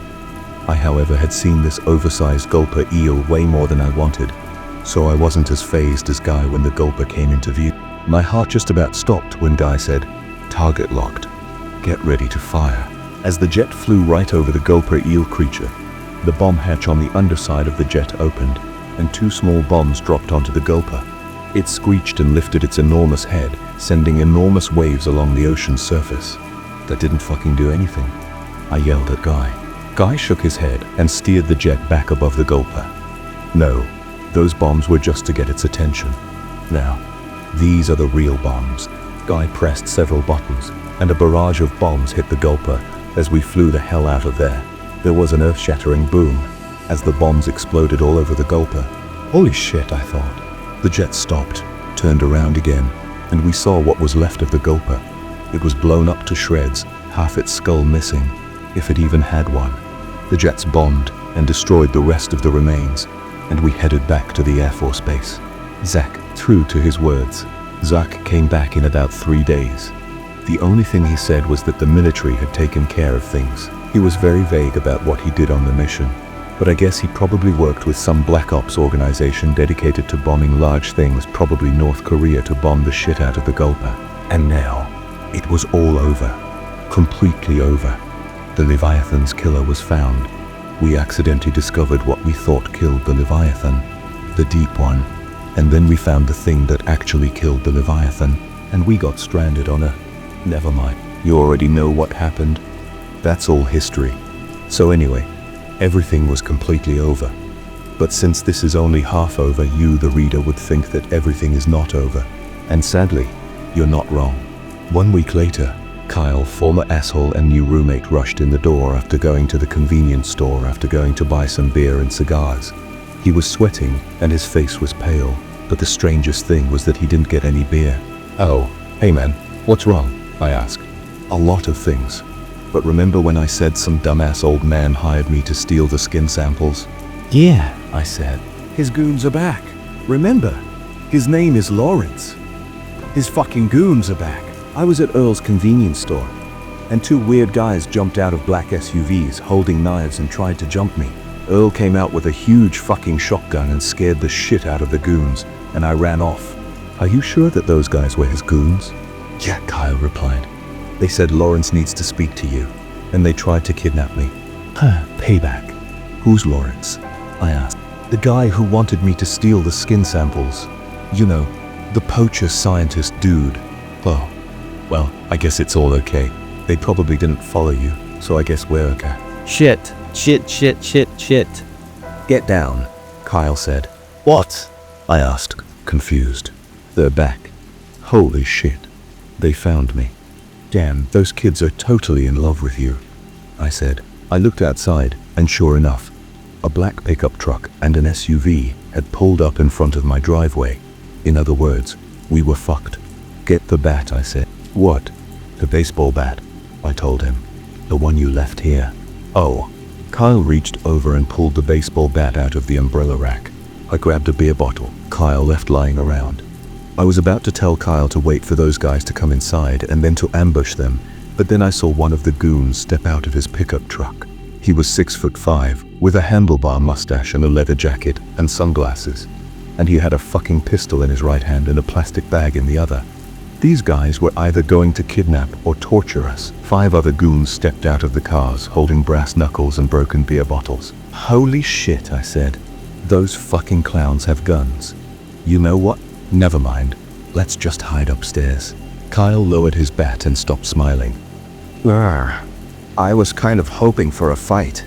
We locked the doors, rushed upstairs, and hid in my room just as one of the goons' leather jacket yelled, "Open up," as he kicked the door. I grabbed the phone and instead of calling 911, I called Zach because he was more reliable. And also because he was a head taller than most of these guys, who were also pretty tall. Almost immediately, Zach picked up. "Yeah. You mean sort of a problem here," I said. Leather Jacket and his goons were now kicking the door and yelling. There's a bunch of things trying to break in and kidnap Kyle and me, and I don't think they're sober or sane. Alright, I'm on my way, Zach said, and he hung up. That left me and Kyle stuck in my shitty little room while Leather Jacket kept screaming threats at us, and my heart just about stopped when Kyle yelled, "Hey, do you guys mind shutting the fuck up?" He had just given away our position. In an instant, the thugs stopped shouting, everything went silent, and the thugs all looked up at Kyle staring at them from the upstairs window. I grabbed Kyle's shoulders, pulled him back inside, and I shook them to the point where I thought they would get dislocated. "Kyle, you fucking dumbass. They know where we are now." Yeah, I have an idea." Kyle stood up, hit a loose brick in the closet with a hammer that was so conveniently lying around, and picked up the brick. I could see where this was going. He looked at me, smiled, and threw the brick from the second floor down at one of the goons. I rushed to the window, and sure enough, one of the goons lay on the ground, knocked out, but he was probably dead. Leather Jacket and his crew looked up, and Kyle prepared to throw another brick down, and that was when I heard a gunshot, and Kyle slowly recoiled into the room with a half-broken brick with a bullet hole and a pale face. "Well shit," he said. "That didn't work." Of course it didn't.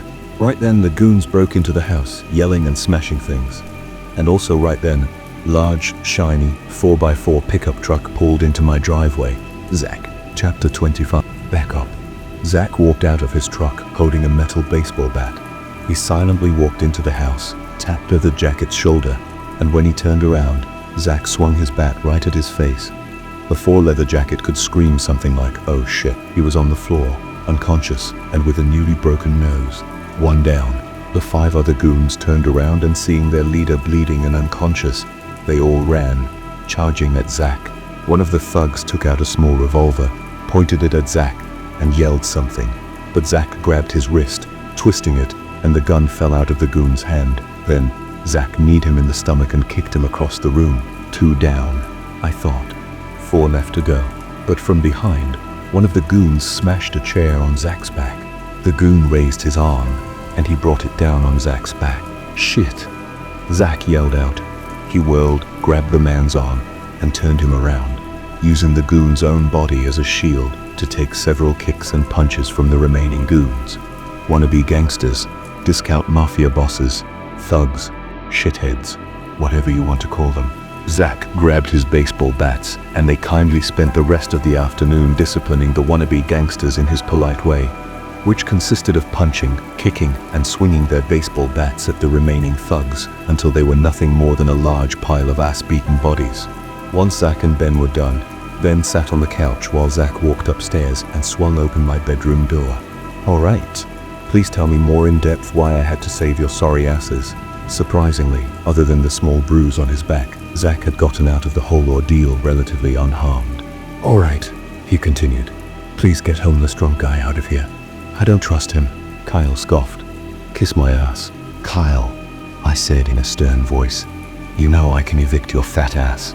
Kyle sighed, scoffed again, and walked out of the room, flipping the bird at Zach. Zach ignored him and turned back to me. "You know why those thugs came to get you guys?" "Well, I don't think those thugs were trying to get me. I think they were trying to kidnap Kyle. They made their first attempt to kidnap Kyle when they jumped him at the convenience store. Kyle got away, So those thugs followed him and called in backup. Those thugs were sent by a guy who hired Kyle to steal those skin samples from a while back. Well, Kyle failed because you kicked his ass while passing by us on the road. So that weird mad scientist poacher guy sent some thugs to get Kyle for failing. I think the guy's name was, oh yeah, Lawrence. Wait, did you just say that guy's name was Lawrence? Yeah, I said. Why are you asking? Zach paused for a second, thinking about what to say next. For the past few weeks, we've made a connection with all the giant marine organisms and Lawrence and his men. From what we have gathered, Lawrence is the leader and operator of a very secretive and powerful shadow organization that is based one town over, and according to a couple of the cryptid hunters who have spied on Lawrence's base, they have been transporting large concealed metal cages in their trucks. And we've also learned that their organization's name is CORA, which stands for Center for Organism Research Experimentation. I nodded slowly. All right, but what the hell does this mean for us? Zach smiled sarcastically. Look, dumbass, I thought you would have put the pieces together by now, but I forgot that you're way dumber than you look. Thanks. We're not sure, but there is a possibility that Lawrence may have let some of the creatures we've seen loose, whether by releasing them from somewhere or containing them. But that's impossible, I exclaimed. Examination I did of the Leviathan's skin revealed that it is very, very old. It somehow survived for ages and all that shit. Yeah, Zach said. Well, this is all fun. But Zach, please leave me out of this. You're probably going to end up infiltrating their base, kicking ass, and that's cool and all. But please leave me out of it. Zach seemed a little sad. Well, okay, but you might be dragged into this, so prepare for war. I sighed and said, all right, but what are we going to do with all the unconscious dickheads downstairs? Zach made an expression like he just remembered that he had left the stove on. Oh, I almost forgot about them. When we went back downstairs, all of the goons were still knocked out, and Kyle was slapping the unconscious men and yelling at them to wake up. Zach had beat those guys pretty hard. Now that I think about it, Zach was good at fighting. He had taken on 6 giants of men alone, with only a baseball bat and pure skill. And based on how badly the goons were beaten, they would be unconscious for a while. Trying to appear as innocent as possible, Zach, Kyle, and I began to shove the men into the eats of their cars. The men were so heavy, I had to call Ben over and ask him to help. Good old Ben. After I finished explaining everything to Ben, he said, wow. But at this point, I was half expecting this to happen. Ben was right. We had all seen so much weird shit. This kind of thing could almost be considered to be normal. Yeah, it's been a long time since we've all seen you. Roger, it's only been a week. Oh, I said. We finished loading the fat asses into their pickup trucks, and we waited until the sun had almost set. Few people were outside at night. Frankly, we should have been too, but at this point, no one gave a shit. While we waited, I cleaned up the mess Zach and the thugs had made inside. At some point, some of the thugs woke up, but we just beat them until they were unconscious again. It was very satisfying. When nightfall finally came, Zach and I got in the 2 pickup trucks, one of us driving each one. The plan was, go into a dirt road, drop the unconscious thugs in the woods, and peel out of there. Ben rode in the truck I was in, and since Kyle couldn't be left alone in the house, we had to compromise. In the truck I was in, all the seats, excluding the passenger seat, were empty. Kyle also couldn't be left in the same pickup truck alone with Zach, because one of them would probably end up with a little more than some broken bones. So we left Kyle alone in the house with one of Zach's most powerful shotguns and a sub-automatic pistol. Since Kyle used to be in the army, he didn't need any guidance using the weapons. I tossed my sword in the back seat of the truck. We drove to the edge of town, ominous trees overgrowing onto the road we were on. When we dropped the still unconscious thugs in the middle of the woods, we were about to get the hell out of Dodge until we heard screeching from deeper in the woods. Chapter 26. Skinny. Even though we should have GTFO'd, we stepped out of our trucks and stared into the trail line. We were on a dirt road in the middle of the night, and on one side of us was a river, and the other, an enormous forest. Anyway, if anything came at us, we were screwed. Zach sighed. Not again. He walked over to the trunk of the truck, opened it, and revealed a small arsenal of firearms. Before we came out here, Zach had packed a couple of guns, blades, and explosives and put them in the truck that originally belonged to Leather Jacket. He took out a large assault rifle and put on the headlamp, and once he was satisfied with how the magazine was positioned, he tossed a large rifle to Ben. "You know how to use this?" Zach asked. I already knew the answer. "No," Zach sighed. "Fine." Then he tossed the gun at me, and I caught it midair and loaded it. I had done a little skeet shooting and some hunting in the past, so I wasn't new to guns. Then I stated the obvious. It was so obvious that I shouldn't even have to be stating it. Zach, why don't we just hop in our trucks and nope the hell out of here? There is no reason for us to interfere or get involved in this kind of shit. Zach scoffed. I get paid to do this kind of shit. Now, whether you want to stay or not is your choice. It's probably going to get messy out here. Let me guess. Wendigo. Wait, are you talking about those deer things that broke into your house a while back? Ben interrupted. Yeah, I said. Yes. We were all cut short when a loud screech emanated from the woods. Except now, it was closer. A lot closer. Fuck this, I'm out, Ben said as he jumped into one of the trucks and sped off. I had to admit, just getting up and noping the hell out of there did make him look like a scared shithead. But he didn't need to get involved in this kind of shit. Zach and I, mostly Zach on the other hand, had dealt with these kinds of things before, and Ben couldn't use a gun, so his presence probably wouldn't matter. 3 o'clock, Zach said. What the fuck do you mean? It's 8 o'clock right now, I whispered. You know what? Never mind. All of a sudden, all noise stopped. The screeching, the wind, everything. Now I warn you that this may sound cliché as hell, but it was as if time itself stopped. Then out of nowhere, the Wendigo leaped out of the woods on our right and swatted Zach into a tree. I could tell that this was the only surviving Wendigo of the 6 that had attacked my house. 6 Wendigos. 7. I don't remember. Zach told me that he had thrown his knife at the Wendigo's shoulder, and there was a large scar from where the knife hit the Wendigo. But the knife was missing. We had named this one Skinny. Skinny raised his arms, preparing to smash Zach into all hell, but I took aim, and I shot the Wendigo's forearm joint. Now Zach always carried very high caliber weapons, and this one was no different. From the looks of it, the rifle I was holding was a high caliber elephant rifle from the 8. The recoil sent me back, and I stumbled onto my ass. Surprisingly, Skinny's entire forearm had been neatly blown off, leaving only a bleeding stump. It was a very good shot, considering that I was not used to high-powered rifles. Skinny screeched, and before it could move any further, Zach riddled his chest with bullets.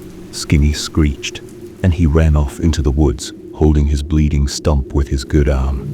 I rushed over to Zach, where he was slumped against a large oak tree. You okay? I helped him up. Yeah. Son of a bitch bruised my ribs. And thanks for saving my life. I owe you. I chuckled. You saved my ass a million times, I guess. It was time I returned the favor. Let's get out of here, before any more weird shit shows up. And so we walked back to the remaining pickup truck. To my relief, Kyle was alive and still in the house, but he was also very drunk. We had ditched the pickup trucks in the middle of the woods halfway back to my house, and Zach and I had walked the rest of the way back. And sleepy as hell, I passed out on the couch. With a splitting headache, I woke up on the couch. I had slept on last night. Today, I hope, would be a normal day. At least, that was my goal. No Wendigos, monsters, giant sea monsters, or evil shadow organizations. I had made a schedule.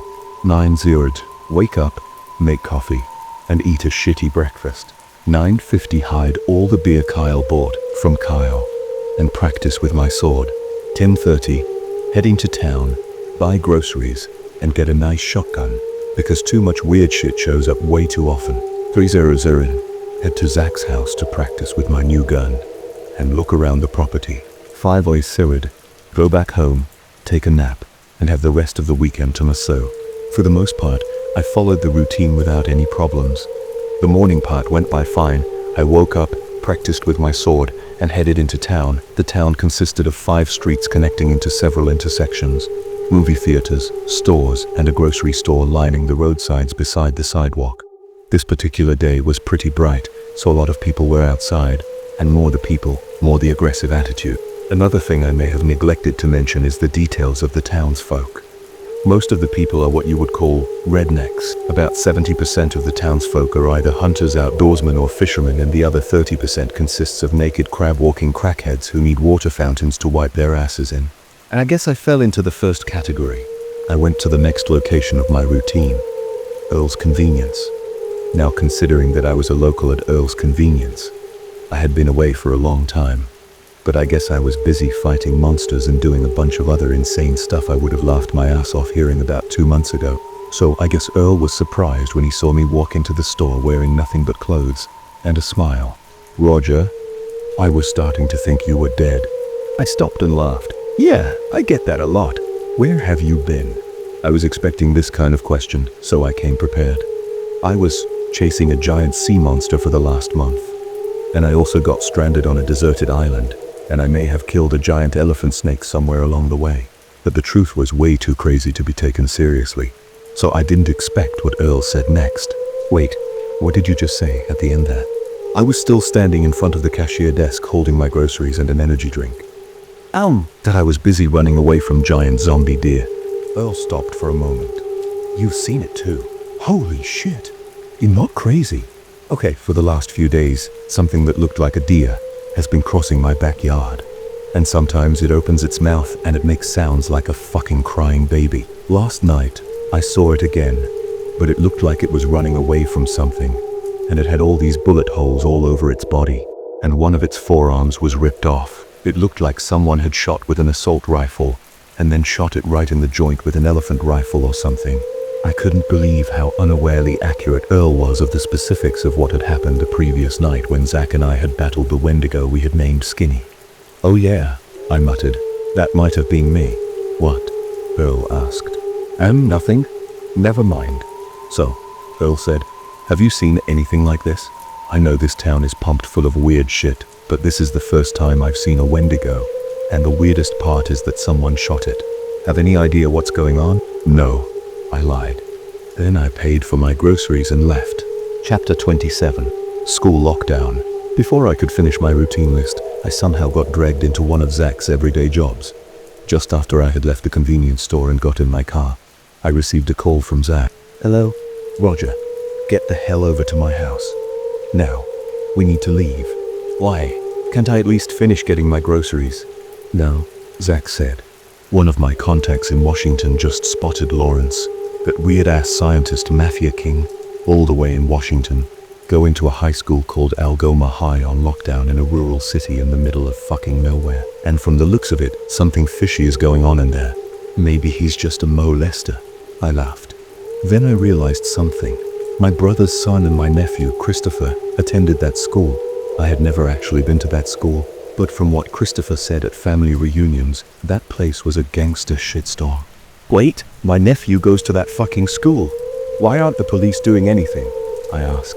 "Because," Zach answered, "there's some sort of unbreakable black gunk covering the whole damn place, and no phone signals can get in or out of the school." "Oh, your nephew goes there. So are you coming, or not?" "The plane leaves in 2 hours." "Sure," I said. "Grab your guns." Away from home, in another Pacific Northwest state, Zach and I left a car we had rented, armed to the teeth, and got off at the back parking lot of the school. I was carrying the Italian death stick, a Benelli M4, and Zach was carrying his good old AR. "This the place?" I asked. "Sure seems like it," Zach replied. "No high school I know is covered in black gunk from the inside."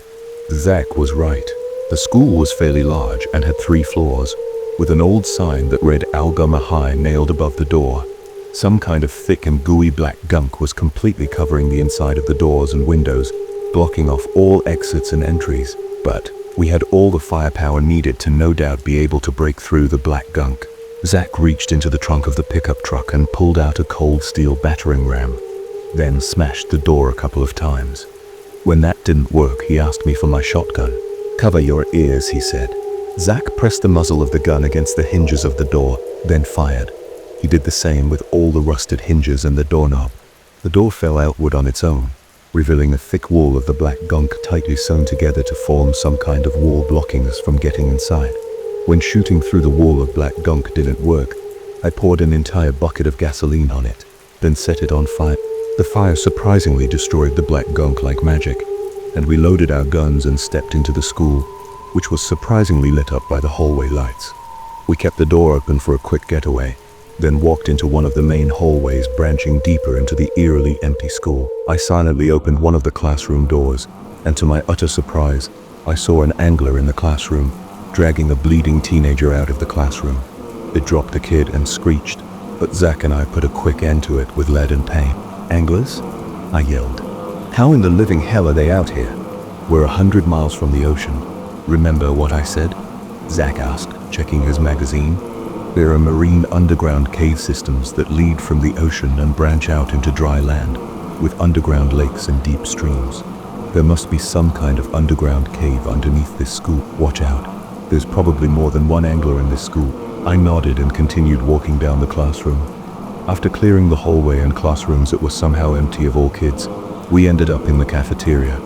It was empty, just like the rest of the high school, and covered with black gunk and goo. I heard something crashing from the kitchen, and I aimed there. Get ready. After a painfully long amount of silence, Zach and I had put our guard down and were about to leave and check the rest of the school, when I got tackled from behind. It was an angler, but this one was weirder. It was larger and more insectoid than a normal angler, with sharp appendages acting as legs instead of tentacles. It pinned me down and opened its mouth to bite down straight on my face, when I heard the welcoming sound of subautomatic assault rifle fire, as Zach's gun tore a dozen bullet holes into the angler's back. Holy shit, I yelled, pushing the dead monster off me. I haven't seen any angler that looks like that. Neither have I, Zach said. Must be a new subspecies that only lives in the caves. We walked out of the cafeteria and down the hallways until we heard some yelling from the third floor. When we went up there and checked, to our surprise, there was a group of 30-something kids, and who appeared to be the principal, a guy with a beard and a military dog tag. They were all tied up with cheap rope, and we immediately freed them with our knives. Who are you? I asked. Holy shit, my back was killing me. Name's Marlowe. Are you guys police? Marlowe asked. Now, Zach said, we take care of these things. Why are you here? Do you have any idea what these things are? I answered, fugitive and psychopath somehow broke into this high school and we need to find him. He might have something to do with this. He'll tell you everything that's happened. I promise it'll help you. Fine. We walked inside the classroom and sat down on some chairs, and we got stares from the class reasonably. Zach and I sat down on the opposite side of Marlowe, and he began talking. A week or so more ago, we had a construction project in the basement of our school. It uncovered a huge cave system and awoke whatever laid below, which are the monsters in this school. A 10th grade class somehow managed to make weapons, fight the monsters, and make their way to my office, and we've been staying here ever since. But some of the surviving psycho kids and a weird old guy who is in some cult called the Order of Klartegatholko are trying to kidnap and sacrifice students to the drones. Fucking assholes, I tell you. Order of Klartegatholko, Zach murmured. I think this guy is the person we're looking for. Where did you last see him? I don't know. We were kidnapped in our sleep. Lawrence is a shithead. They all left a minute ago like they were in some kind of hurry. Zach and I stood up and headed for the door. Thanks for your help. If you and the students want to get out of here, the back door is busted open. A look of complete surprise washed Marlowe's face. How did you get through the black gooey stuff? My 50 core couldn't even get through that shit. Have you tried flames and flammables to destroy the barriers? Oh, damn. I opened the door. Well, like we said, thanks for your help, but we don't have much time. We're running on a tight schedule. Zach and I walked out of the room and headed for the basement, the only place we hadn't checked. Halfway there, we heard an enormous explosion from beneath us, and the ground shook. The smell of smoke permeated my nostrils. Let's fucking move, I yelled. Finally reaching the basement, I turned the doorknob and swung the door open and looked around. The large and dimly lit basement was like a hive, covered in the black goo and Swiss cheesed with holes, organic stalagmites and black catacombs. All around us were dead anglers. There was a large hole in the middle of the basement, leading down into the cave. Zach and I walked down the deep tunnel for a few minutes, leading into the cave system, and turned on our flashlights. The tunnel eventually opened up into a massive room, covered in the black goo, designed like some sort of hive. There was also a large underwater lake in the middle, sizzling. In the middle of the huge cave room were imprints of a large explosion and the smoldering remains of some very large organism and surrounding anglers. I heard someone running out of the place, and I turned to see Lawrence sneaking past us and running out of the cave and out the basement, long gone before we realized what was happening. "Shit," I said. "He's gone." Leaning against the cave wall, unconscious, was Christopher and his best friend Blaine, who I had seen him with getting into trouble and shit multiple times. As Christopher slowly regained his consciousness, he stood up with his friend and looked surprised when he saw me. Zach standing a few meters away from them. Uncle Roger, what the hell? How did you get here?" "Dog, this your uncle?" Blaine asked, pointing to me, the 25-year-old Caucasian guy holding a shotgun. "Hey, are you okay?" I asked Christopher. "Yeah." "Who is your friend?" he asked me. Zach grinned and tipped his fedora. "My name's Zach, kid." Hey, I guess Uncle Roger is a monster hunter now. "Don't tell your dad that, though," I said, patting Christopher on the shoulder. "Tell me everything that happened." So past everything Marlowe said, there was some kind of queen or alpha angler that was the mastermind of every monster crawling in the school. If they didn't kill it, the monsters would spread throughout the whole town, killing everyone, and Lawrence and the crazy cult members were helping the monsters. So long story short, 55 gallons of gasoline and a lot of lead took care of the problem in one epic final battle. We got out of the school, and Christopher and Blaine regrouped with everyone else waiting in the school's parking lot. Marlowe was talking to one of the men in suits. Now, I'm not going to be vague about the whole thing and call them some organization. The government men were part of an organization Zach's organization worked with regularly. They took care of everything, talked with the police and sent the kids home, burned the black gunk off the walls with flamethrowers and covered up the whole thing. Christopher's dad, my brother, met me in the parking lot. Now, despite what shitty Netflix drama shows will say, I didn't have a bad relationship with my brother, Michael Rogers. I was just that weird yet cool please believe that lol uncle at family reunions who lived in another state and had a weird job. Zach and I were in the parking lot, talking when Michael spotted me. "Roger," Michael said, "long time no see, eh?" I tried to hide my shotgun in my long coat, but the stock noticeably stuck out of my neck collar. Yeah. How have you been? "Good. Do you know what happened here? The cops won't tell me shit, and my Christopher keeps talking about some monster bullshit." "It was a gas leak," I said. "My friend told me. It got into the classrooms and made the students hallucinate, and they couldn't leave the classrooms or the smoke and fumes would kill them. I guess the internet connection didn't work, because the police weren't notified until the parents thought something was wrong." Michael looked like what I was saying was also bullshit, but most normal adults tend to go towards the more rational side of things. At this point, I didn't know what was rational. Okay, Michael said. At least Christopher's okay. How's mom and dad? I asked. Oh, you know, just the same old, same old. By the way, why are you here? That caught me off guard. I kind of got a new job. My friend Zach. I turned to Zach, who was yelling at the Indian internet support technician on the other side of the line. Specializes in this stuff. Christopher was here, so I decided to tag along for the ride. And here I am. "Okay," Michael said. "Well, it was great seeing you, Roger. Stay safe, okay? And don't get into whatever shit you're about to get into." Zach walked behind me. Lawrence was just seen heading back to Oregon in a Mercedes. "Let's roll. This might turn into a fucking car chase if we don't make the plane back home." "Well, duty calls," I said. "See." I walked up to Michael's car with Christopher sitting in the back seat, and I quickly said to him, "The monsters in the school are a colony species of semi-humanoid creatures originating from the eastern Pacific Ocean. Can get up to 16 feet long, and I killed one a few weeks back. Catch you later, dude."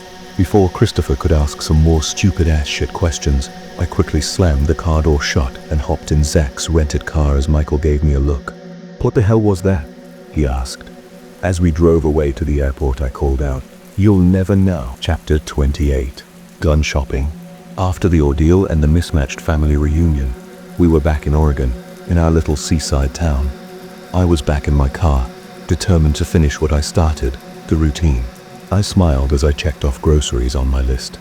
Next, I went to the gun store, which was nothing more than an outdoor store with a bunch of rails in the back.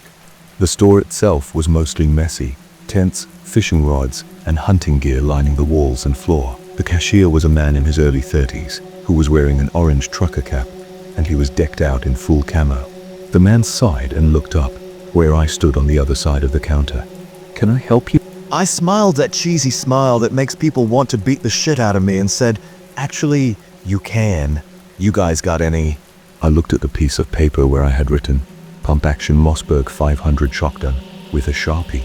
Mossberg 500 shotguns. Yeah, follow me. The man left the cash register, opened a door, and we went into a room behind the cash register.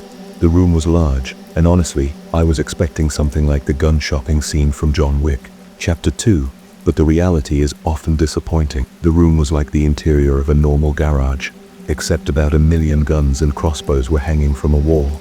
The man walked over to one of the shotgun racks, selected one, and he walked back and showed me the shotgun. "Is this what you want?" he asked. The shotgun was sleek and black, but unlike most other shotguns, this one was a sawn-off version. If you're not familiar with firearms and the sort, a sawn-off shotgun is like a regular shotgun, except the long part of the barrel and the stock of the shotgun is sawn off, making it lighter and more compact. "Yeah, this is it," I said. I looked at the second thing Zach had written, "Dragon's Breath shells." "This is it. You got any Dragon's Breath ammo?" The man looked at me like I was insane. Then he shot me a suspicious look. I didn't like where this was going. "What do you even plan on doing with this gun?" Hunting." He laughed like a total asshole. "Look, if you know a single thing about big game hunting, it's that you don't take flame-ejecting ammo to the woods where you hunt. It's a huge fire risk. So what are you planning to use this shotgun for?" That's when I knew I was busted. The man was now suspicious. I needed to end this. Quickly. Before he asked any more questions. There was something I didn't want to do, but I knew I had to do it. Then I reached into my jacket pocket and pulled out the exact thing I had brought for this kind of situation. Chapter 29. The gas station. I suddenly walked over to the man, and I thrust $200 in cash into the man's hand. I didn't want to do this. It was $200 out of my pocket, but I expected this, and I decided to prepare before I came here. He looked surprised. I smiled and patted the guy on the back. "Hey, he'll let you keep the $200 if you shut up and just sell me the shotgun. And if you try to run off and take the money, I'll either just steal the shotgun or detonate the 60 remote grenades I planted all over this store and you and your car." "Relax. That last part was a joke. I'm not a terrorist." Okay." We walked back to the cash register, and I paid for the shotgun and the 2 boxes of ammo, one full of regular shotgun shells, and the other one with Dragon's Breath shotgun ammo.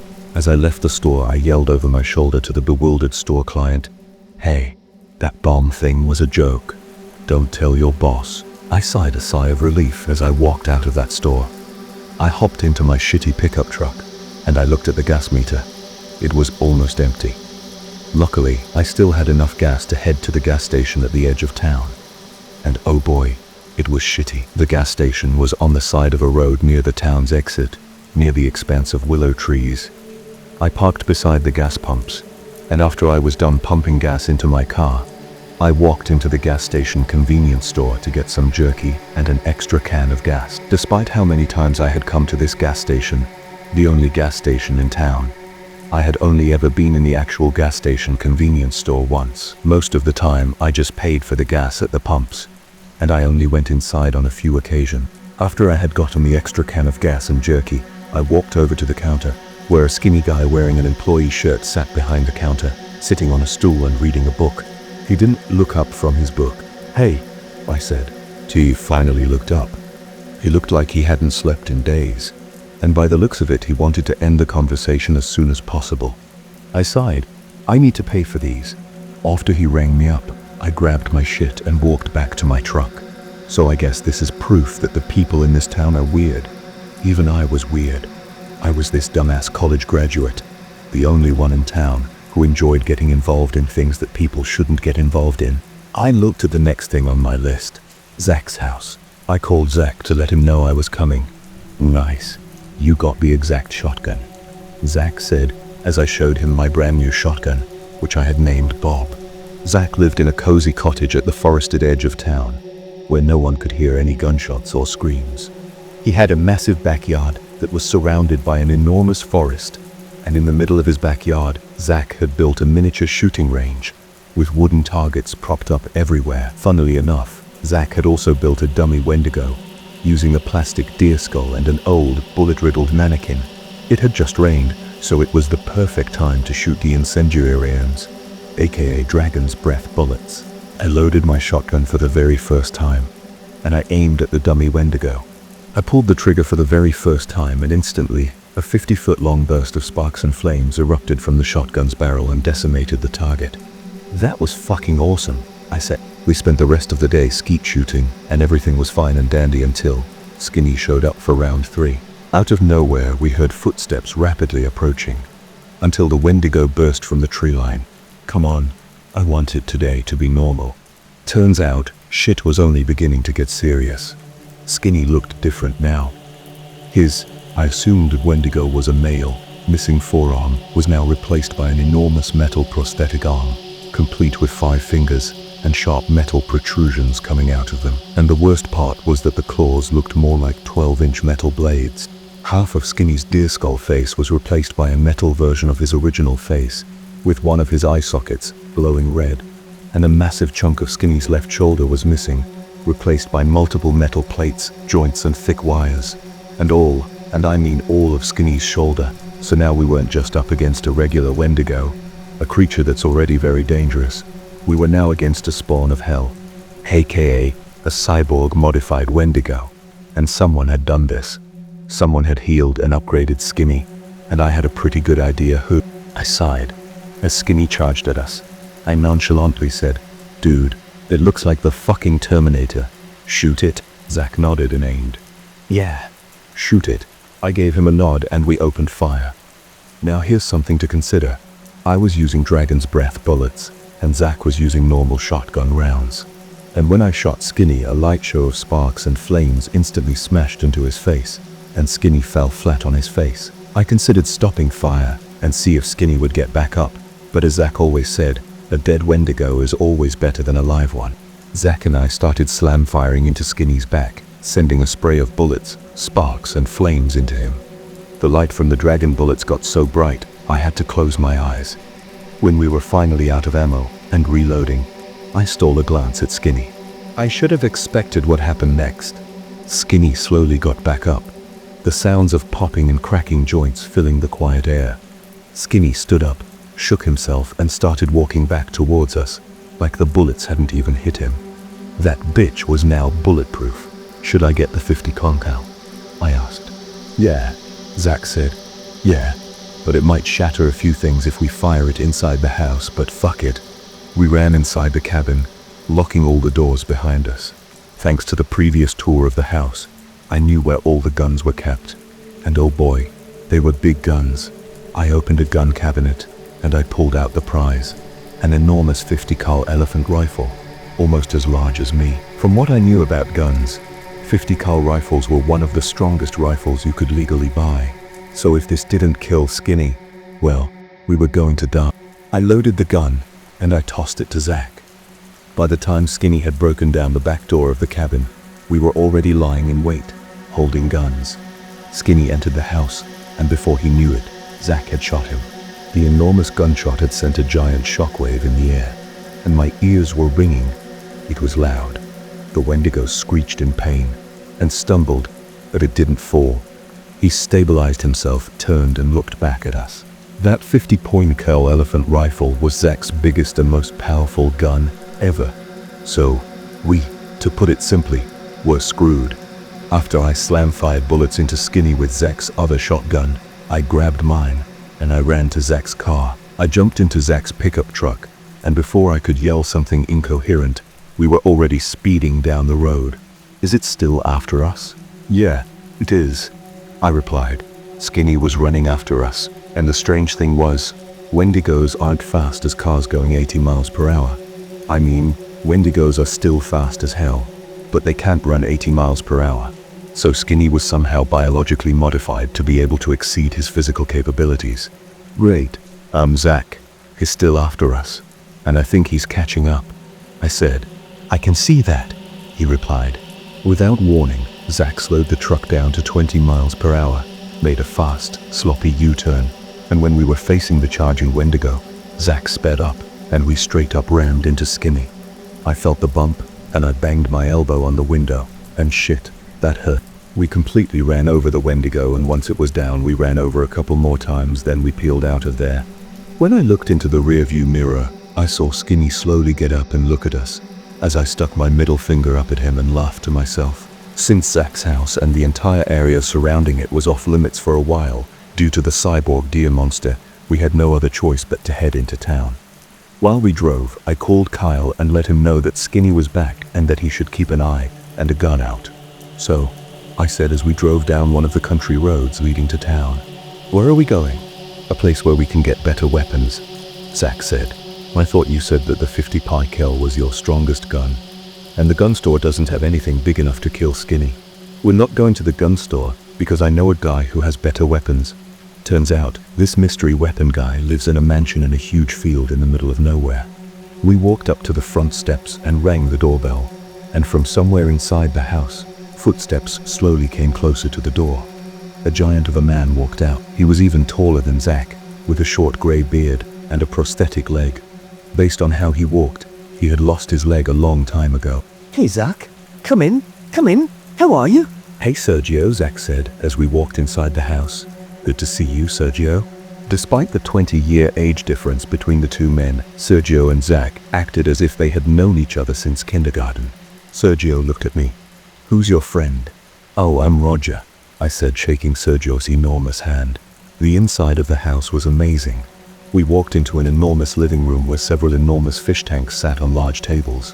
And to my amazement, swimming inside one of the fish tanks was a coelacanth. If you don't know what I'm talking about, coelacanths are rare, prehistoric fish that were previously believed to have gone extinct 300 million years ago.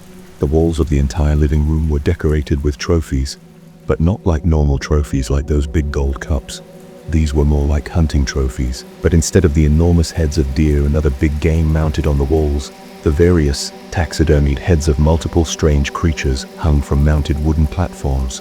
I recognized the heads of some of the creatures. A couple of taxidermied Wendigo and Skinwalker heads, a Grootslang head, the head of an enormous crocodile-like monster, and much more. "Did you hunt all of these monsters?" I asked Sergio. "Sure did, son. You see that thing?" He pointed to the giant crocodilian head I was staring at earlier. "That's a Makara. I hunted that beast back in the 80s. Cool shit." Zach sat down on a couch and began to explain why we came here. Sergio, yeah, when you killed that giant Wendigo a couple of years ago, you used an anti-tank 50 cal round to kill it, right?" "Yeah." "Why?" Zach grimaced. "I know this sounds like some dumb shit, but just before I came here with my friend Roger, we were attacked by a Wendigo, but not just any normal Wendigo. It was huge, and when it first charged, we slam-fired into it with shotguns, but it just got back up, and the weirdest part is that this Wendigo looks robotic. Yesterday, when that same Wendigo attacked us, it was perfectly normal, but today, when it returned, it had all these wires and metal parts covering half of its body. And when all those shotgun bullets didn't work, I shot that thing with my 50 cal, but it didn't do shit. That Wendigo just got up. We temporarily subdued it when I ran over it with my truck." Sergio frowned. You said that this thing shook off a 50 caliber round?" Zach replied. "Yeah. You have anything more effective?" Sergio grinned. "I don't know what dumb shit you two got yourselves into, but I have just the weapon of this occasion. And if this doesn't work, well, you're fucked." And with that, Sergio motioned us to follow him, and we went down to his basement, and he turned on the light. It was fucking amazing. Chapter 30. Big guns. To say that this man had a lot of guns is a total understatement. When I walked into Sergio's enormous basement, I thought I was walking into a military armory. If I thought Zach was the most heavily armed man in this town, oh boy, I was wrong. Every corner of the basement was filled to the brim with rifles, assault rifles, machine guns, sniper rifles, pistols, and there was even a section of the basement displaying an impressive assortment of knives and combat swords. And to my amazement, there was a large military jeep in the middle of the basement floor. I couldn't see how it could have gotten there. It must have weighed over 2 fucking tons. Pretty impressive, eh? Sergio said. "Holy shit, it is." We walked over to a giant glass display case, where an enormous rifle lay, propped up against the glass interior. From stock to barrel, this gun was almost twice the size of the 50 cal rifle Zach shot Skinny with. It was black, enormous, and looked as if it was designed to kill whales. An open ammo crate sat beside the rifle, filled with bullets that must have been twice as long as my middle finger. PGM Precision HK2 French anti-tank rifle, Sergio said. A genuine anti-tank rifle that was used to destroy tanks. This rifle has killed beasts that have literally came from the depths of hell in every sense of the word. So if this rifle doesn't kill that Wendigo, I don't know what will. And if that doesn't work, I have a fucking grenade launch. Zek took the rifle out of the display, and based on the way he handled it, that rifle was heavy. I carried the ammo box, the grenade launcher, and everything else, and we took all the stuff upstairs, where we prepared to take the enormous rifle to the field behind Sergio's house, for a little target practice. And thanks, Sergio, Zach said as we carried the rifle to the field. No problem, just remember to return it. That damn rifle cost $7,000. When we had set up and put in earplugs, I watched Zach as he set up the gun, aimed at a large tree, and fired. Even though we were wearing earplugs, that rifle was loud, and when I mean it was loud, it was really loud. When the gun fired, the recoil was so powerful that Zach stumbled and fell over, and the bullet sent an enormous shockwave through the dusty air. And when we examined the tree Zach was aiming at, I was impressed. The entire lower half of the tree was destroyed, the upper half of the trunk only hanging by a few loose wood shreds, and the bullet probably had very, very powerful penetration, because 3 other trees had enormous bullet holes, which finally stopped when the bullet hit a large boulder. So, Sergio was right. If this gun couldn't kill Skinny, nothing could. Holy shit, I whispered. That gun is powerful. Zach nodded. That's what we were hoping for anyway. Since Zach was the only one who could operate the PGM Precision HK2 French anti-tank rifle, the gun stayed at his house. And as for me, I carried a Molotov cocktail and a truck that could hopefully run over Skinny. That very same night, I was playing ping pong with Kyle in the basement when I heard something outside. Oh shit, Kyle said. There's something outside. My heart dropped. Let's go back upstairs where my shotgun is. Good idea. I sighed and said, for the second time, oh shit. When we were upstairs in the room that faced the forest, I grabbed my shotgun, handed Kyle the Molotov cocktail and a lighter, and I looked outside. To confirm my suspicions, that son of a bitch, Skinny was standing outside, wandering around my backyard, searching for something, probably Kyle or me, or maybe he was just pissed that he got run over earlier. Oh shit, oh shit, oh shit, I said. Get down. Kyle ducked under the window. Why? That Wendigo that tried to kill me is right outside. Cool, Kyle said, and he looked out the window and took a quick peek at Skinny before ducking again. Oh shit, that thing looks like the fucking Terminator. Shut up, man. Stay quiet, I said, reaching for my phone. I took it out, looked out the window and took a picture of Skinny. Luckily, I've watched way too many horror movies, and I knew to keep flash mode off. And besides, the motion sensor lights were going off like crazy. I shut the curtains and got back down, looking at the picture I had taken. Unlike some of the clickbait 3 a.m. challenge thumbnail photos you see on YouTube, the picture I had taken of Skinny was very clear. I could make out every detail, even the part where Skinny's skull was partly cracked from getting pounded with shotgun shells. Kyle and I rushed around the house, shutting the curtains and locking the windows and doors without Skinny noticing us. I considered calling the local sheriff's department, but if a monster hunter and a 50 cal rifle couldn't take down a cyborg Wendigo, the police probably couldn't do shit. After multiple close calls and things dropping, we hunkered down in the basement as I texted Zach while Kyle ironically watched Terminator 2 Judgment Day on the flat screen TV. I sent Zach the picture, and he responded with this. Zeki.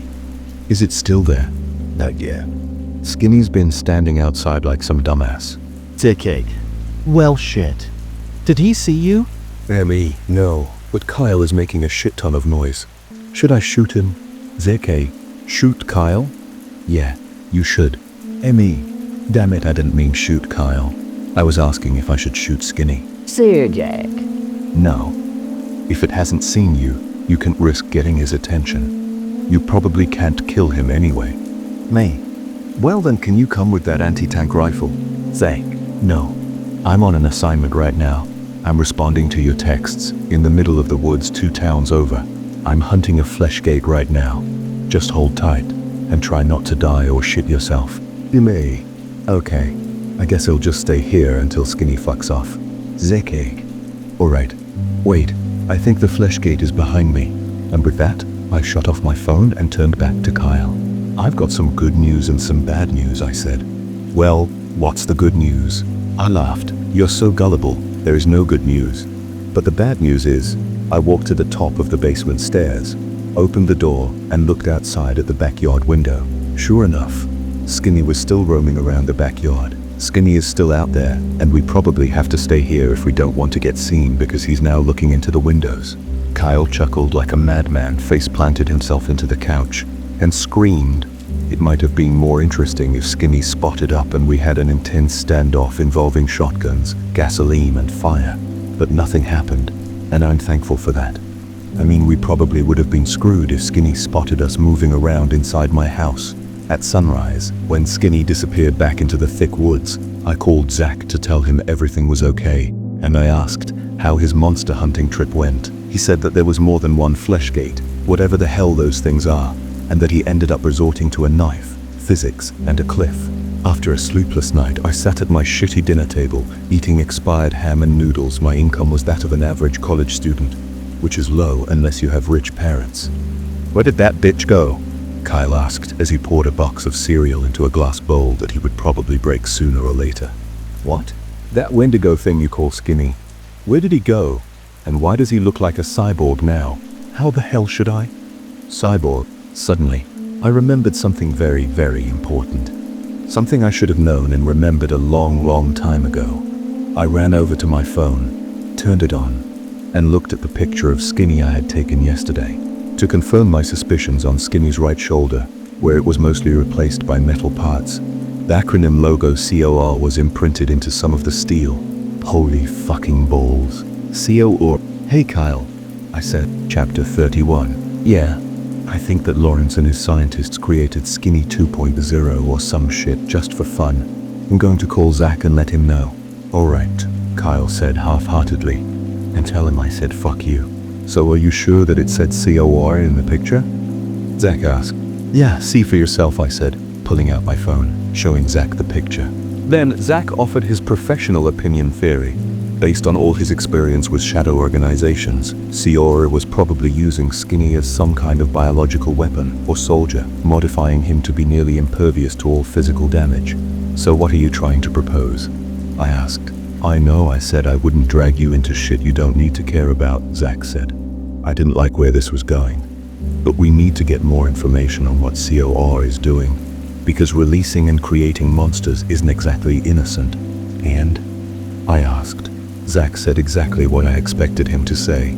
I've talked with a couple of my co-workers, and we've decided to break into COR's base and get more information on what they're doing. I started laughing my ass off. Are you kidding? These people have guards, money, power, and guns, and you're going to infiltrate their base? Zach shrugged. Yeah, I guess. But I've done this kind of thing before. I've done that before. But anyway, only 2 other people have agreed to come with me. And since it's a stealth mission, we need a couple more people to come with us. Maybe 2. Of course you did, I said. What? Now you're going to tell me you snuck into North Korea to hunt some monster there? Zach grinned. Well, how many monsters have you killed? Zach, I'm a marine biologist, not a monster hunter. I thought for a bit. 4 in total. 2 anglers, 1 grootslang, and a tall crackhead thing I killed a couple of years ago. Chapter 32. First impressions. I may have not mentioned this, but nearly 5 years ago, when I was first moving into this town, I killed a monster. And it was also the first time I had a weird experience in the town, which wasn't a great first impression. But the monster itself isn't as interesting as how I killed it. So that night, it was dark, cloudy. Basically the cliché dark and stormy night. And after a long and stupid day of moving luggage, I decided to relax by driving around the outskirts of town. It was 10 Even, and pitch black, with only my headlights illuminating the shitty road in front of me.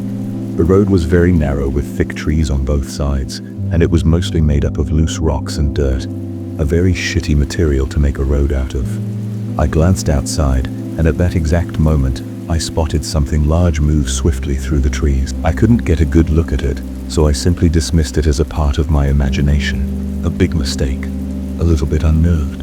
I kept on driving. Throughout most of the car ride, I kept seeing something move through the trees. It could have been a deer, but in the split second I saw the thing, it appeared to be humanoid in shape. Every time it happened, the thing moved so fast that I could barely see it. By now, I had paused my podcast, and I was very alert. I shifted in my seat, uncomfortable physically and emotionally. Now I knew for sure that there was something out there. Panic swelled inside me as I spotted something move in the forest again. I pressed my foot on the gas pedal harder, even more, desperate to get back to my house. Then something horrifying happened. A little stupid, but still horrifying. A couple of minutes after I had spotted something moving in the forest, my headlights illuminated this thing. I slammed on the brakes, almost hitting the thing. It was this humanoid creature, with very long and thin arms, legs, and torso. The creature was also extremely skinny, and the creature's face looked almost human if it were not for the black eyes and large mouth filled with jagged teeth. Two can play that game, I thought, as I stared right back. When it stood up, it was about 10 feet tall. For a moment, the creature just stared directly at me, staring at me like a fucking moron. And I have to admit, I wasn't really scared. And since it was my first time encountering something like this, I didn't know how to properly react. For a couple of seconds, we just had this awkward staring contest. I snapped out of my trance when the creature swiped at my car with one clawed hand just inches away from the windshield. Its long claws engraved deep scratch marks into the metal hood of my car. I floored it and drove around the creature. I drove as fast as I could, ignoring every single road safety law. To my surprise and horror, the creature easily kept pace with me. Crawling beside my car at a terrifying speed, I glanced at the hellish creature, and it grinned, revealing several rows of razor-sharp teeth. The dirt road seemed to stretch on for miles, but I finally saw the tree line. I glanced in the rearview mirror, only to see that the creature was right behind me, almost catching up. My car burst out of the forest, and I was no longer on a gravel road. I was back on the paved road, the first sign of reaching my nearby town. After being pursued by the creature for a few more minutes, I finally caught sight of the gas station at the edge of town I mentioned earlier. I put the pedal to the metal, and I sped towards the parking lot, and I parked the car. I didn't have any guns on me, but what I did have were a dumb brain and an even dumber idea, and that was how I lost my first car. To make a long story short, the creature ran at me, and right when it was in front of my car, I ran and threw the Zippo lighter onto the gasoline-covered car. A huge fireball blew up into the sky, and it completely disintegrated the creature. I grabbed a spare can of gas I had in my trunk, and I started pouring pure gasoline all over my car, which was a shitty Toyota RAV4 I got from my brother once he bought a new car. I took my wallet and phone out of the car, checked my pocket for a Zippo lighter I had, and sure enough, it was there. And that's about when the tall creature burst out of the woods and started charging towards me in my car. The cashier looked up and said, "What?" I tried calming myself down. "Did you see the monster? I blew it up." I turned and ran inside the gas station, panting, and I screamed at the cashier, "Did you just see that?" He calmly looked outside at the smoldering fireball in the parking lot. Then he looked back at me. "By the way, it's going to rain soon, so don't worry about the fire. Do you need to call someone? 25 cents per minute." "No," I answered. At the time, I didn't know anybody in town. I looked at one of the shelves and I spotted a Bowie knife and a flashlight. "Can I buy these?" I asked, gesturing towards the items. "Sure," he said as I handed him $30. He gave me the change, and I took the knife and flashlight, walked in the rain for a couple of miles, and I hitchhiked the rest of the way home. Chapter 33. "So, Roger, you've killed 4 monsters," Zach continued, "and the requirement of monsters killed to become a cryptid hunter is 4. Infiltrate." "Yeah, but what the hell does that have to do with me?" I asked. I know it sounds super cliche, but how I ended up in a van full of weapons with 4 other people is a mystery. Besides Kyle, Zach, and I, there were 2 other people that Zach mentioned earlier. Zach didn't want Kyle to come because of their fight a couple of months ago, but since Kyle was ex-military and had very good fighting skills, Zach allowed him to come. The 2 other people that came were 2 men named Ollie and Alan. It means that if you wanted to become a cryptid hunter, you could, right now. But only if you wanted. See, if a person kills at least 4 cryptids of monsters, that qualifies them as a rookie cryptid hunter with a little bit of experience. And that also gives you the skills to come along. So are you coming with us? And if you are, bring at least one more person, and don't make it that shithead Kyle. Zach was very vague about them. The only info he gave about Ollie and Alan was that they were friends, and that they could be useful. We parked at the edge of the woods, and we started walking down a trail that stretched on for miles. After we walked the first few miles down the trail, we came across a barbed wire fence, and on the other side was a massive field, and an enormous building that resembled a cross between an office building and a high school was situated in the middle of the field. Holy shit, I said, looking at Zach. Is that the place? Yeah. Once we had cut a large section of the fence out, Zach pulled a pistol crossbow out of his backpack, and he shot all the security cameras facing us with precision. Now came the hard part. We assumed that the place was heavily guarded, so we brought exactly what we needed.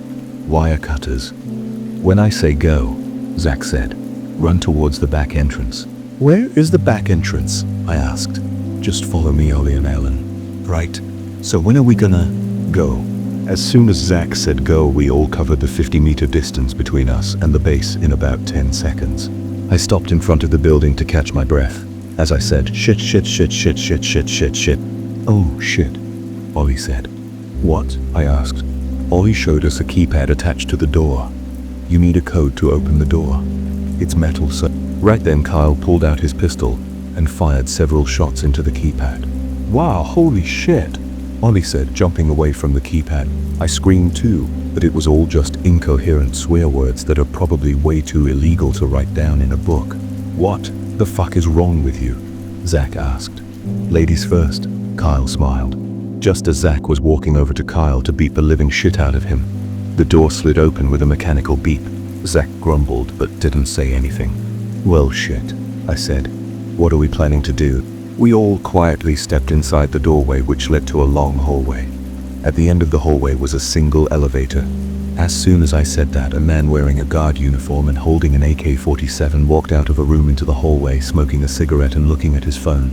I guess we all went ready for that. The man looked up and oh shit. I bet he was surprised to see 5 grown men wearing military gear, who were also holding AK-47s and metal baseball bats. Then, I got a really stupid idea. What's that, over there? I screamed. I didn't expect the guard to be stupid enough to look wherever over there was, but I guess he was that stupid because he turned and looked in the opposite direction. Then, I watched as Kyle took that opportunity to grab the guard's shoulder, spin him around and say, "Surprise, motherfucker," before punching him right in the face. Either the guard's face was weak or Kyle's punch was a good one because the guard fell flat on his face and didn't get back up. We just walked around him, down the hallway, and to the elevator. Once we were all inside, I sighed and took a look at all the buttons.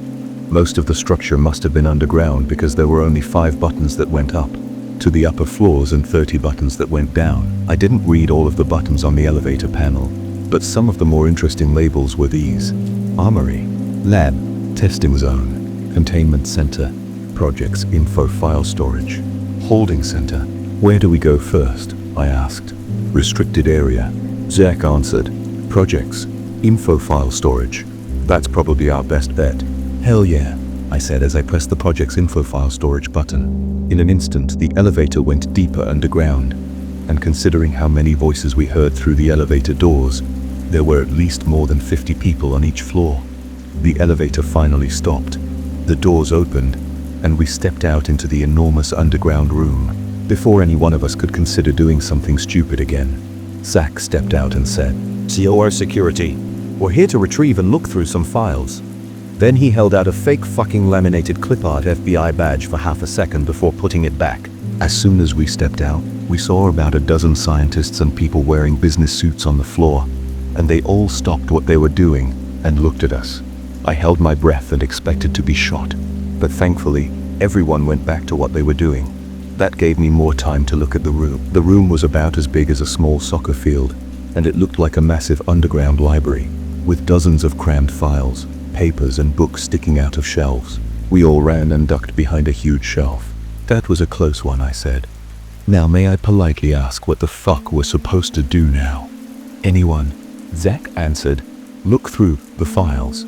Search for anything related to strange creatures. The gulper, skinny, wendigos, experiments, anything. Keep your eye out for any marine or cryptid experiments. That's what we're looking for. Try to look inconspicuous. Then I partnered up with Kyle, and we all split up in the library. I passed by a couple of sections, each section labeled very suspicious things, like weapon tests, marine entities research, rift dynamiting, and just what I was looking for, creature weaponization. What the hell does that mean? Kyle asked. June 21. Subject seems wounded, for reasons unknown. Bullet holes in the subject. The subject is captured at 6 a.m. for testing and weaponization. Inside a manila envelope was a thin file named Wendigo Experimentation. I took a picture of the file, so here it is, transcribed in its entirety. I leafed through a pile of thick files, and finally found the exact thing I was looking for. June 24. Plans to send the subject on June 25 to kill all 3 targets are made. June 23. Both missions have failed. The subject has failed to kill Zachary, Roger and Kyle Wilson. Reasons for assassination attempts. Zachary and Roger are getting too close to knowing about our organization, and this may interfere with progress. Kyle Wilson has close contacts with Roger, knows too much, and has failed to kidnap Roger to retrieve skin samples for Project 3. June 22. Subject is weaponized, wounds are fixed, and internal metal plating is attached for extreme durability. The shoulder is also replaced by a metal counterpart to increase strength in the broken arm. The removed forearm is also replaced by a metal prosthetic. Extreme regeneration abilities are also given. Plans to send the subject to kill individuals Roger and Zachary. The subject is to be sent to kill Kyle Wilson at a later time. Neat. I froze when I read our names written in the file. Today was June 24. Somebody had added a new sheet of information today. COR knew about us, more than we expected. I grabbed Kyle and showed him the file. Dude, I said, these people are gonna send Skinny to kill us tomorrow. I stuffed the file in my backpack, walked over to Zach, and whispered in his ear that we had found the file and info on Skinny. We need to stay here a bit longer, look through, and see if these people have anything to do with any of the sea monster shit we've been seeing lately. No, not neat. Well, fuck me, it's kinda neat. We get to see some more action again. You mean the Leviathan, the Deep One, the Gulper, and all that shit? Right then, I remembered the Marine Entities file section I had leafed through earlier. I ran back to where I was earlier, where Kyle was sitting, playing Call of Duty Mobile on his phone, and being a general useless dumbass. Exactly. Hey, what are you doing, young man?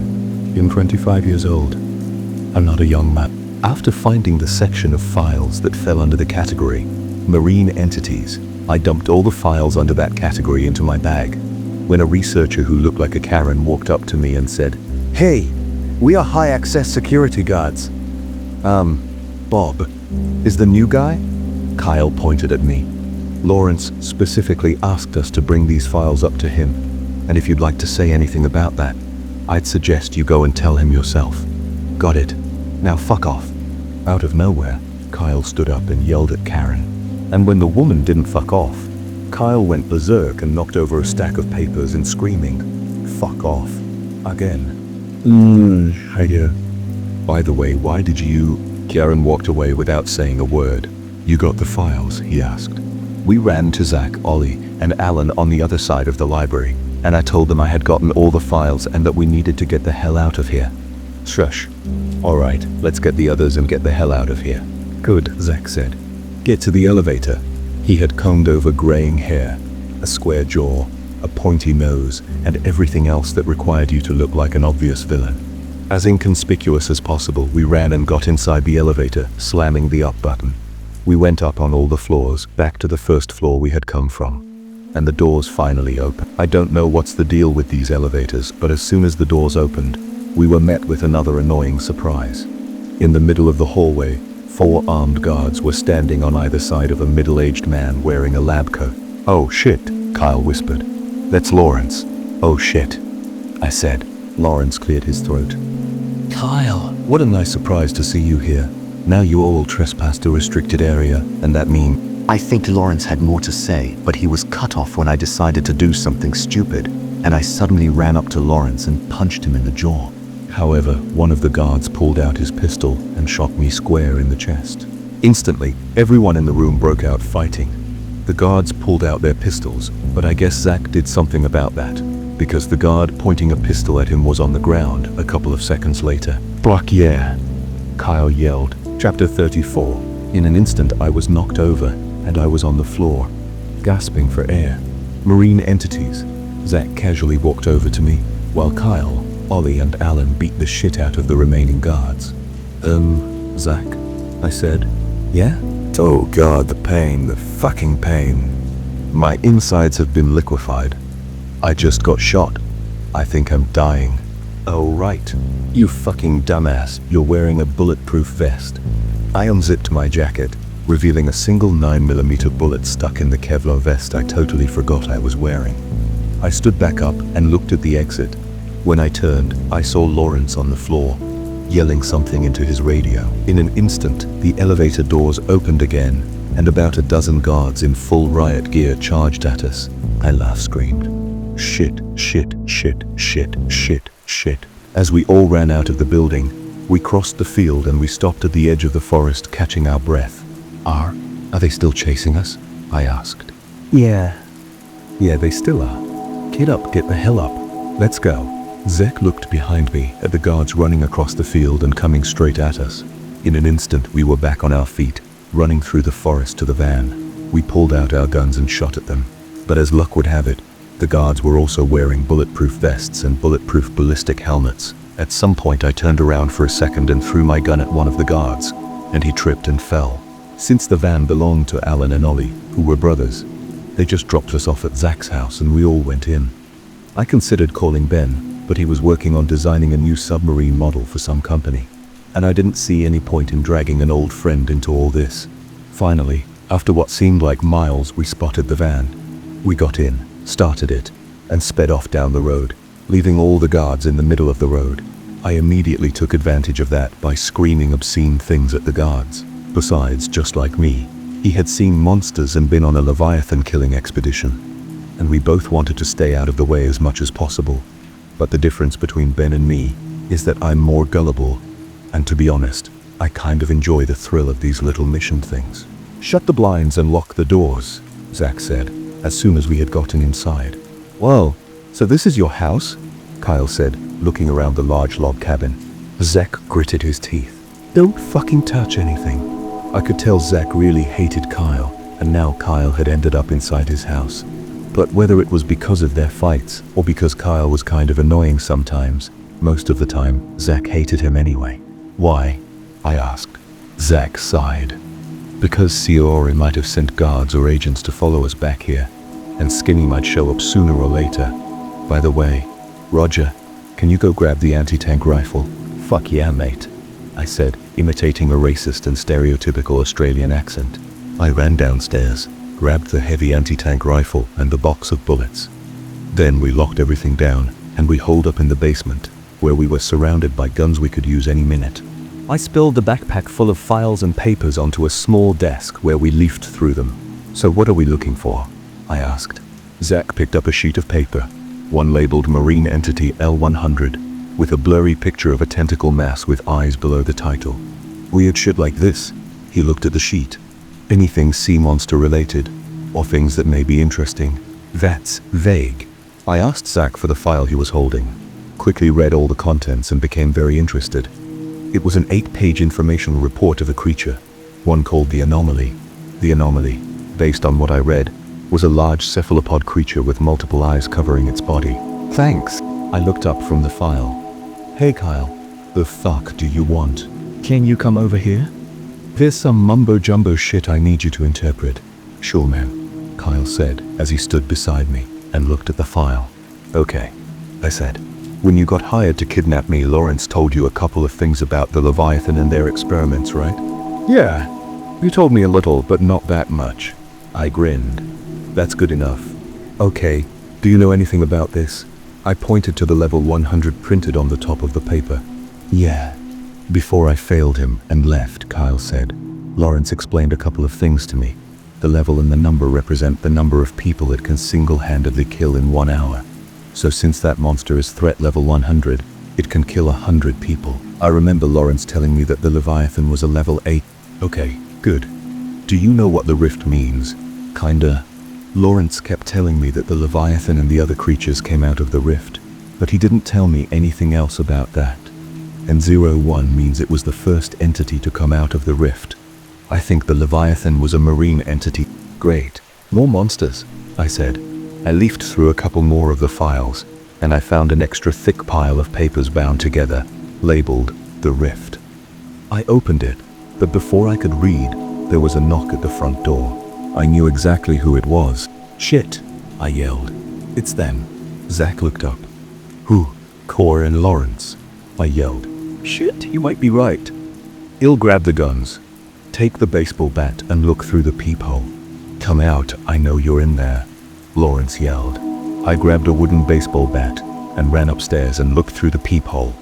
Sure enough, Lawrence, with a bruise on his face from where I punched him earlier, and 5 security guards were all standing outside, and worst of all, they were all holding bottles of chloroform and rags. These chucklefucks wanted to kidnap us. I called Zach upstairs and we hid all the files and papers we had stolen and we ran out the back door. We ran through the forest, and just before I thought we were safe, I felt a piercing pain in my lower leg. Kyle, I yelled, glaring at him. You gave away our never mind, let's get out of here. Fuck yeah, we are, Kyle yelled from behind me. I looked behind me, and a guard agent holding a tranquilizer dart rifle fired again, this time at Kyle and Zach. The last thing I remember before blacking out is looking at the tranquilizer dart sticking out of my leg. As cliché as it sounds, I woke up in a bare interrogation room somewhere underground at the Corps headquarters. My hands were handcuffed to a chair, and Lawrence sat on the other side of the table. He grinned the most antagonistic grin as possible. Roger, you're awake, and as you can see, we have you captive.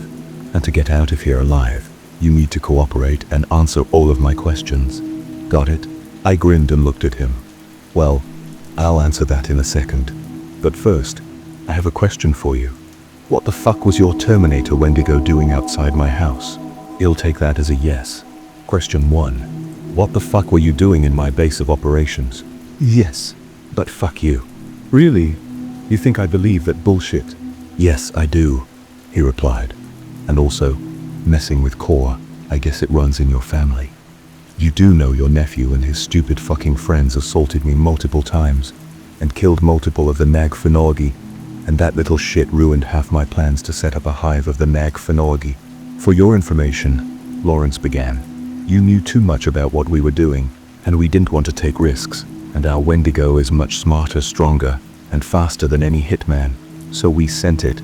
But that night, we didn't send the Wendigo to kill you or Kyle. We were going to kill Kyle anyway. Oh shit, I guess I have to ask Christopher about that next time I see him, I replied. I laughed. You do know we have a PGM Precision Hecker 2 French anti-tank rifle, right? Lawrence continued. And the person the Wendigo was supposed to kill was Zach. Zach. And an organization he works for is against our organization, and he, in particular, seemed interested in jeopardizing our plans and projects. We assumed when you saw the Wendigo, you would call Zach, and Zach would come to your house to deal with our Wendigo, and that's when it would strike. Why the fuck do you think we did? You guys sent Wendigos, cheap-ass goons, and shit to kill us. And you don't think, well, investigate and track down every mercenary you've sent. And for such a classified organization, your security is shit. Yes, but that doesn't matter. Lawrence grinned like he was batshit insane. He was. I'll repeat the question. Why were you breaking in our base? That's exactly why we've recently upgraded our security. Now question number 2. Exactly how much do you know about? I think Lawrence had more to say, but he was interrupted when a trigger-happy Kyle kicked open the interrogation room door, screaming. Lawrence pulled out a pistol, and he spun around, but he was too late because Kyle had already kicked the shit out of him. What's up, motherfuckers? How'd you guys escape, I asked. Lawrence and Kyle kicked the shit out of each other. Zach walked over and took off the handcuffs using a pair of keys he had probably stolen from a guard. Zach replied, I took the tranquilizer dart out of my leg before it took effect, and I pretended to be asleep, and the guards thought that the tranquilizer dart had just fallen out. They took me here, but before they could handcuff me, I beat the shit out of them all and checked all the interrogation rooms, and I found Carl first, Then we came here. We got out of the interrogation room, ran down a long hallway, and we entered the elevator. When we arrived at the main floor, the doors opened. We were met with a horrifying sight. Skinny was standing right in the middle of the hallway, looking directly at us. Core had taken all of our weapons, and we were pretty sure hand-to-hand combat with a Wendigo wasn't going to do shit. I looked at Lawrence screaming into his radio while Kyle struggled to take it away. You want to get out of here? Yeah. Oh shit. Oh shit. Go down, Zach yelled as he frantically pressed the down button. As the doors closed, Skinny got down on all fours and began crawling towards us like a demon spider straight from hell. Right when Skinny was so close that I could reach out and touch him, the doors closed and Skinny's head smashed into the doors. Holy shit. I swear this is the last time I'm doing this, I said, sitting down on the elevator floor. I looked at the elevator panel and the restricted area button was lit up, which meant that we were going to the restricted area. Now we had two choices. We could either go up and deal with Skinny or go down and wait him out. We chose option 2, but it's not like we had a choice anyway. Say, what floor are we even going to? Kyle asked. Looks like we're going to the restricted area, I said. Well shit, we're not even supposed to be here, let alone the restricted area. Let's just go to another floor. The doors opened and we stepped out. The entire floor was a junction of bare hallways, a metal door on the side of the hallway every couple meters. As soon as we saw a guard, a tall and burly man holding an M16, he turned and yelled. Right then, the elevator stopped at the restricted area floor and the doors opened. Hey, what the fuck? Where are all the people? I asked. Zach punched him and knocked him out. Honestly, it was usually good to have Zach around in situations like the one we were in, because every time we saw a problem, he would just punch or shoot it. Zach took the guard's M16, and I took a pistol, and Kyle took the guard's police baton. Forward. All right. Then where should we go? It's called restricted area for a reason, dumbass, Zach replied. So, maybe someone's kid is swimming in there? I said. Guys, he said, I can hear water splashing around in this room. We walked down the long hallway when Kyle stopped us. There were about 5 deadbolts and padlocks on the door, but we managed to get it open using the police baton. I laughed. You know, Kyle, investigating is the single thing that got us into this shit in the first place. So, let's investigate. Zach held his M16 into a firing position aimed at the door, as Kyle slowly opened the door.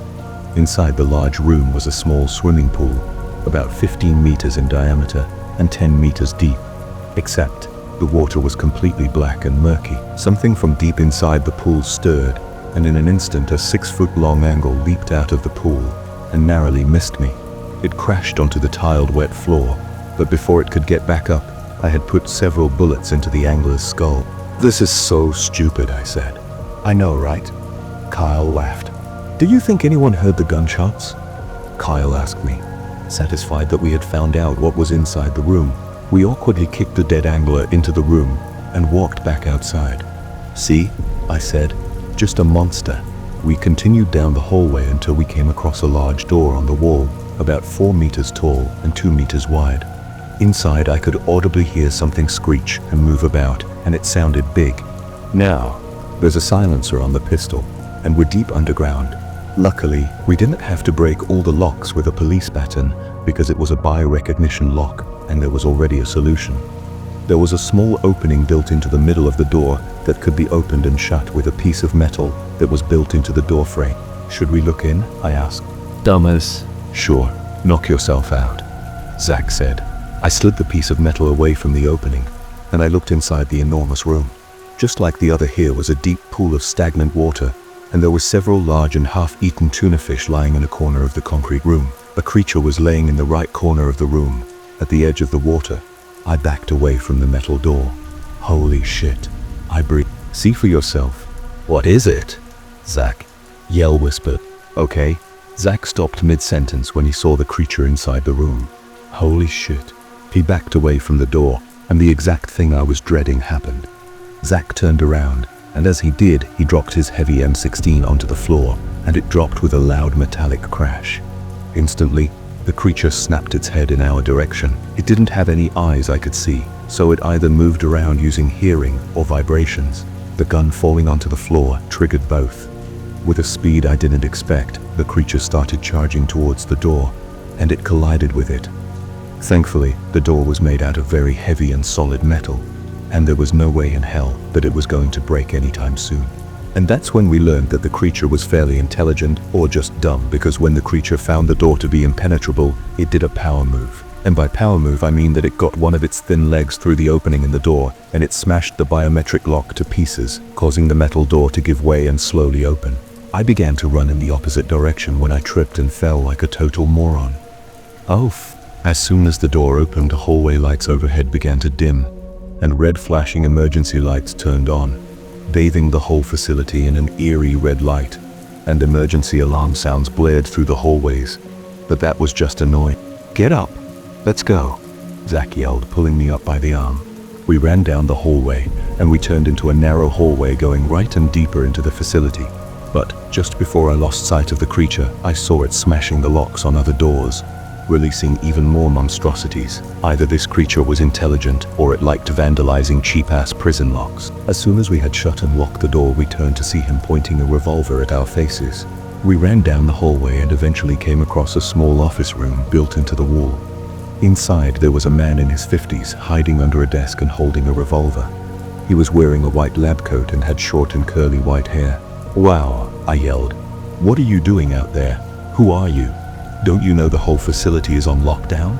"Well, darns," I said. "We were outside, searching for the prisoners that escaped. I think their names were Kyle, Zach, and Roger." "Yeah," Kyle yelled. "We hate those guys. Especially Kyle. He's a fucking asshole." "Who are you?" Zach asked. Relieved, the man put his gun down. I couldn't believe he was that stupid.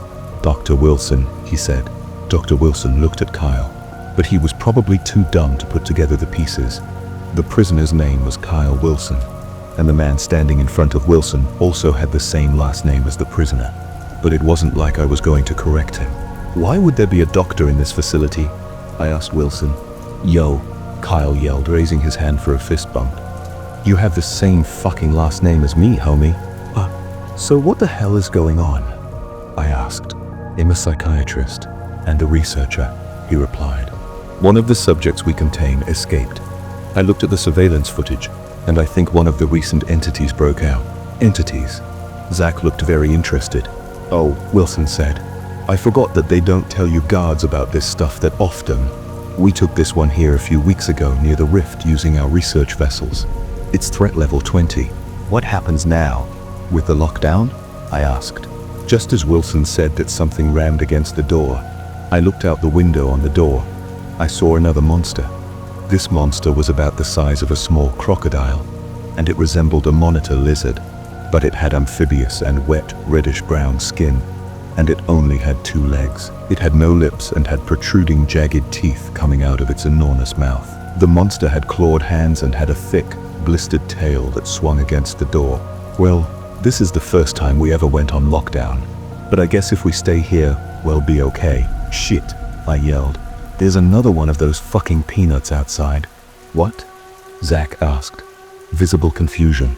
The monster rammed into the door, and it finally broke in and knocked the door straight off its hinges. I backed away from the door as everyone with a gun in that room, 3 out of 4, began serving the monster with lead and pain.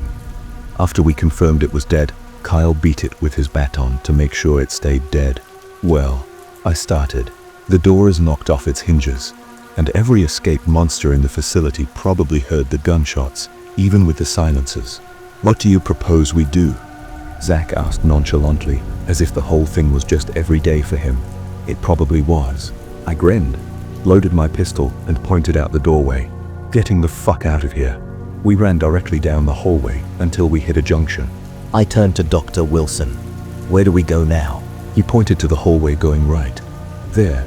In a lockdown, the elevators get shut and locked, but there's an emergency stairwell that leads up to the surface."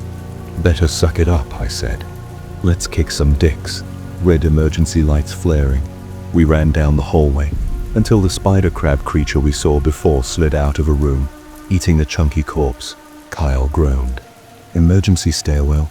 Come on, old man. We're 30 fucking floors underground. Holy shit, I yelled.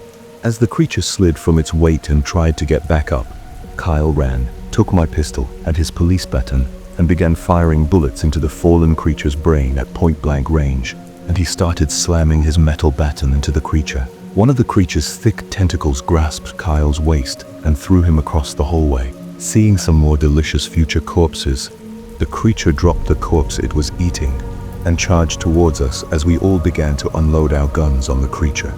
The bullets seemed to cause the creature pain, but they didn't kill the creature.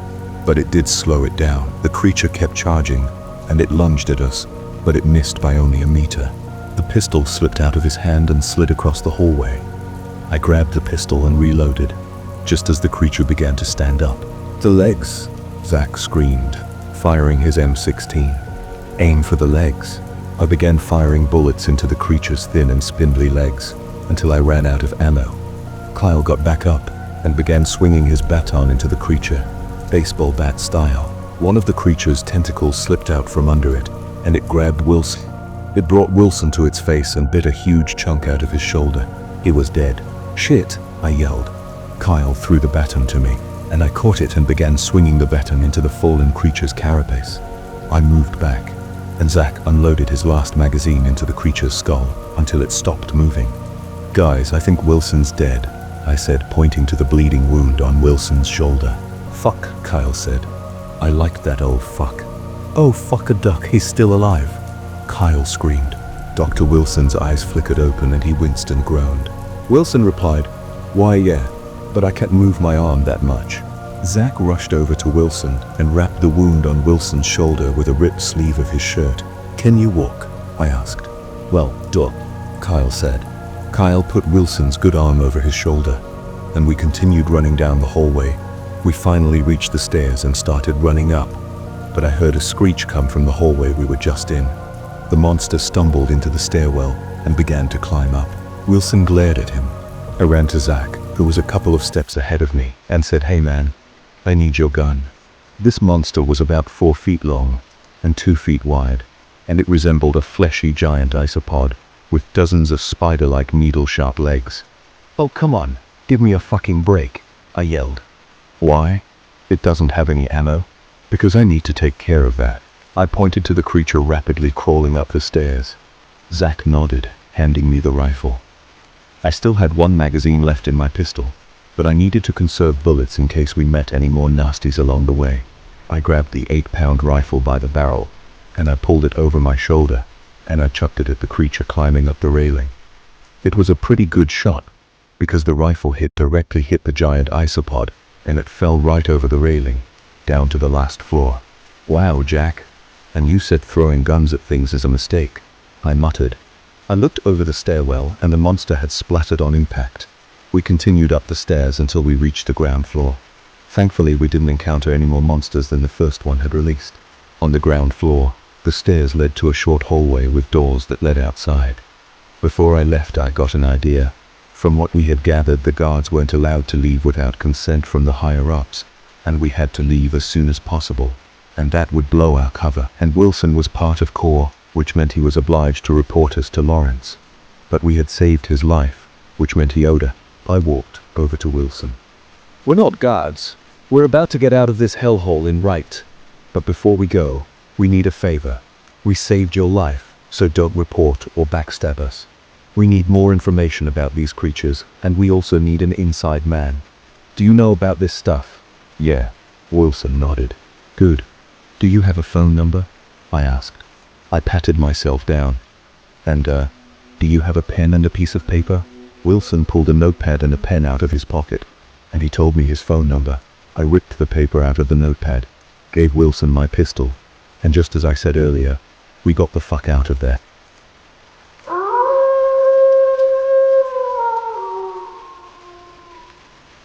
That's it for tonight's stories, but the nightmares never end. If you enjoyed these chilling tales, don't forget to like, subscribe, and hit the bell so you never miss a new upload. Got a scary experience of your own? Share it in the comments. I just might feature it in a future video. Until next time, stay safe, stay curious, and remember, Some things are scarier than they seem in the dark.